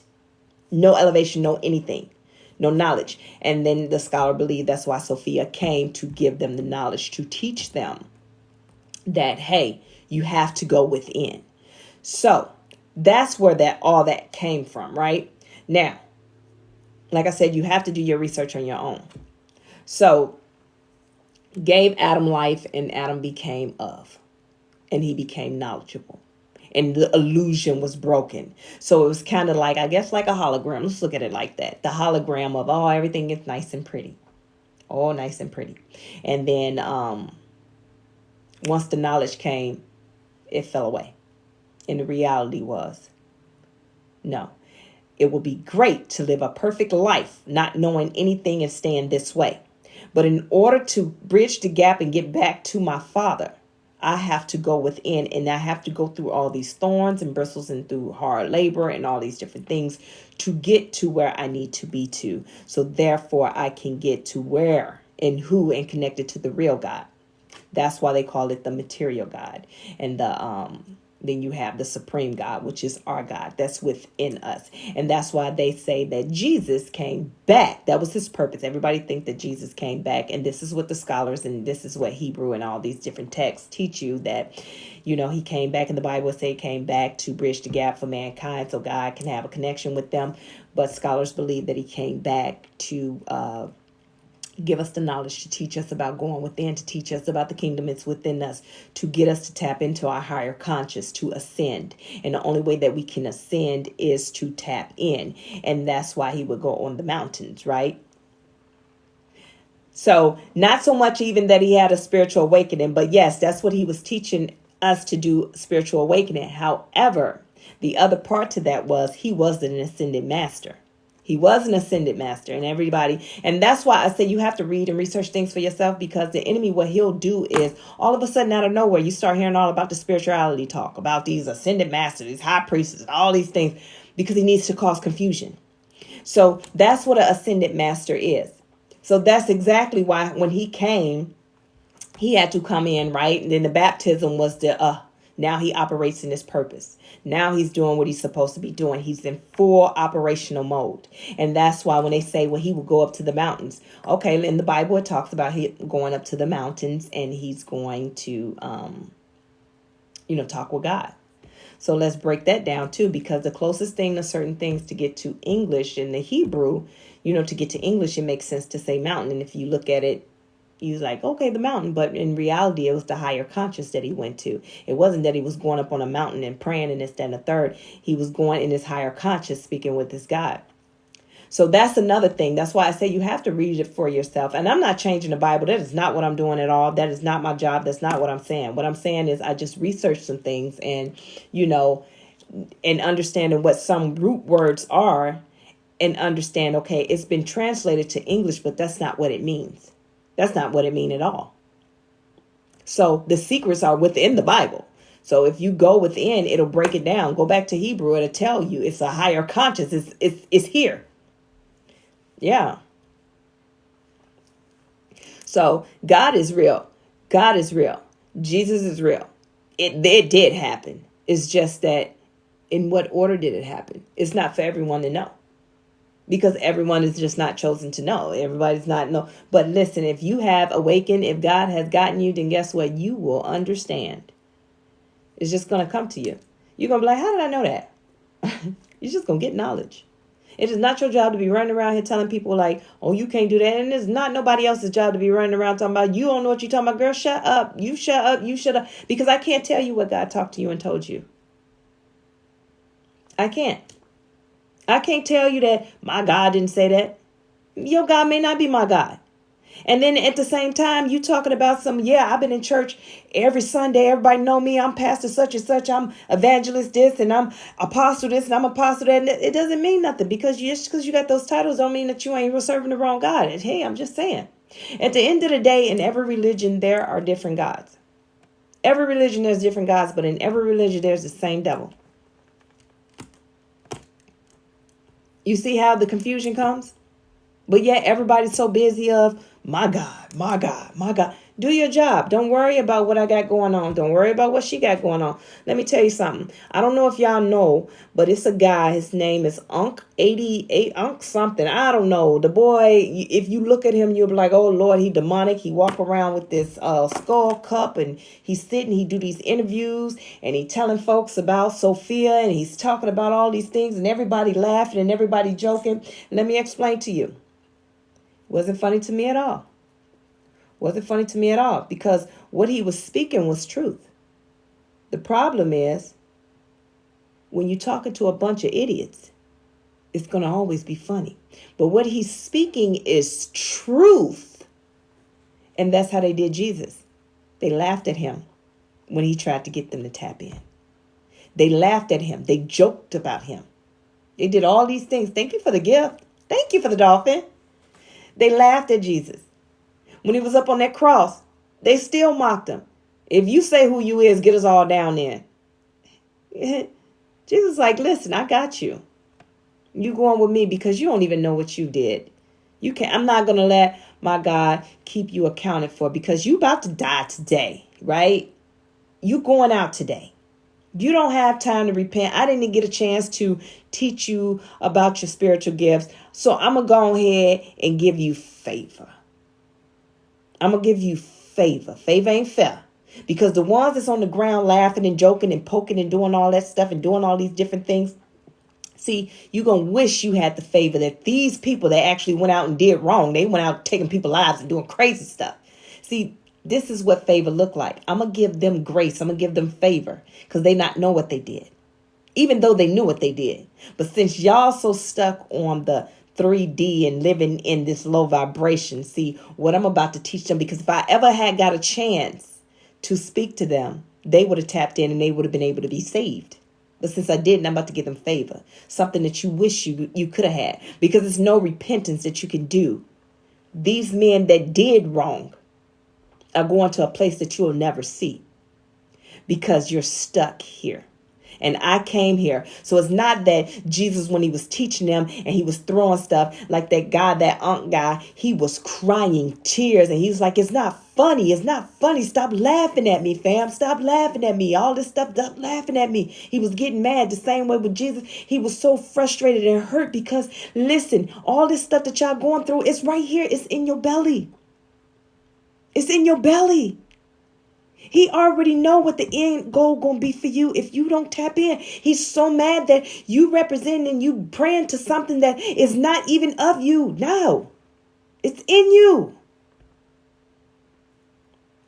So that's what it was. So be mindful before you go laughing and joking. Go check the root of that word and go to Hebrew. People gonna say, "Oh, you crazy? You think you know this?" Yeah. You tell you going to hell, but yes, guess what? You gonna bust it wide open for the next. You gonna bust it wide open for everybody that's in your congregation to follow you behind. Why I'm standing back up here because I'm like the one that's on the cross, right? I'm getting the favor. I'm getting the grace. Why you know everything.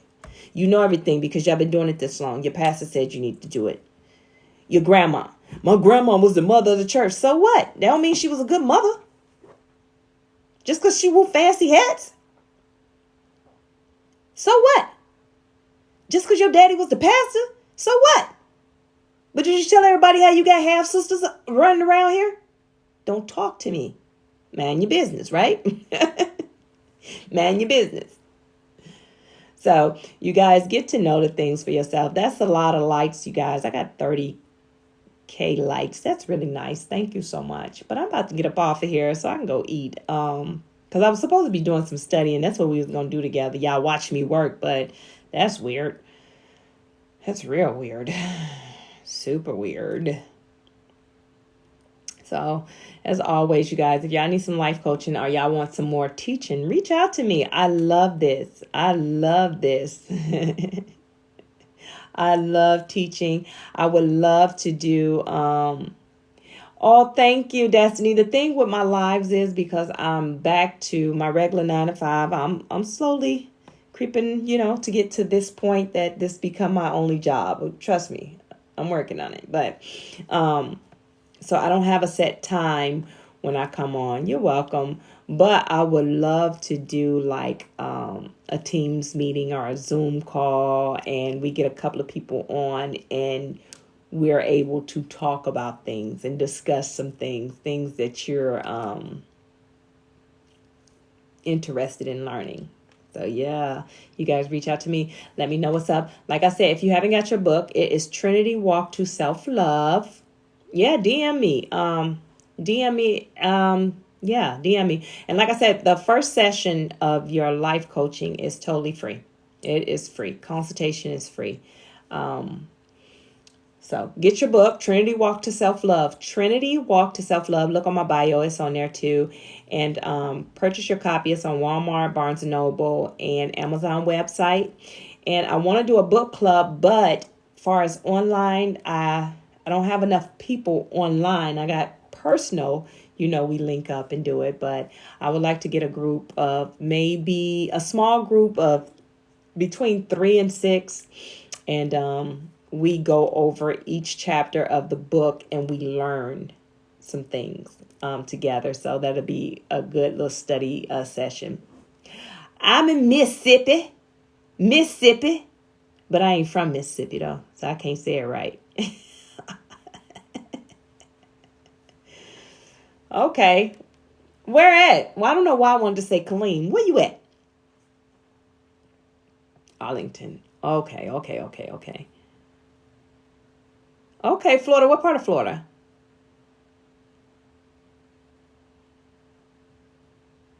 See, and your fashion bestie, and okay, Jacksonville. You know what?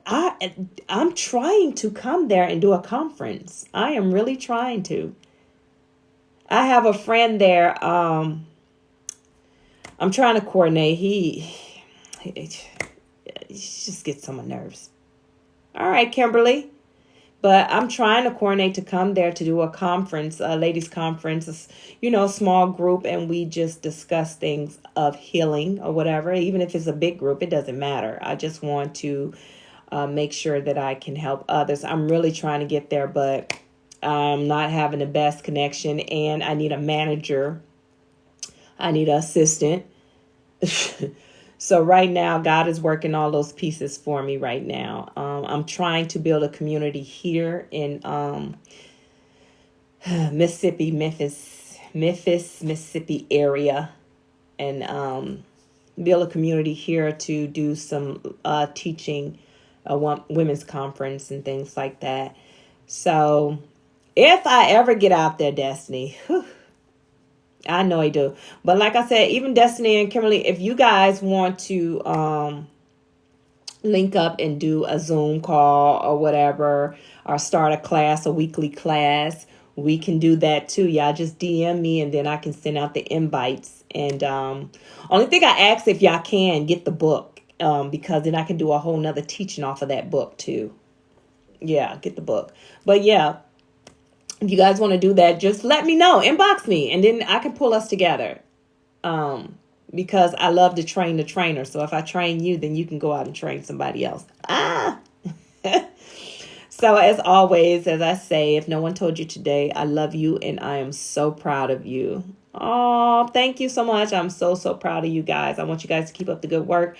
I want you to promote nothing but greatness. Promote my book. Promote nothing but greatness too. But and remember to pour into yourself before you pour into others. And that overflow that you have, God gave you because you're the storehouse. Use your discernment for the people that you need to give it to. Naisha, listen, Naisha, if we set this up, I'm going to pull you in as well. Naisha's another person. Awesome. You guys follow her as well, because she goes live. She tells her story. She has a testimony for a testimony. Do you hear me?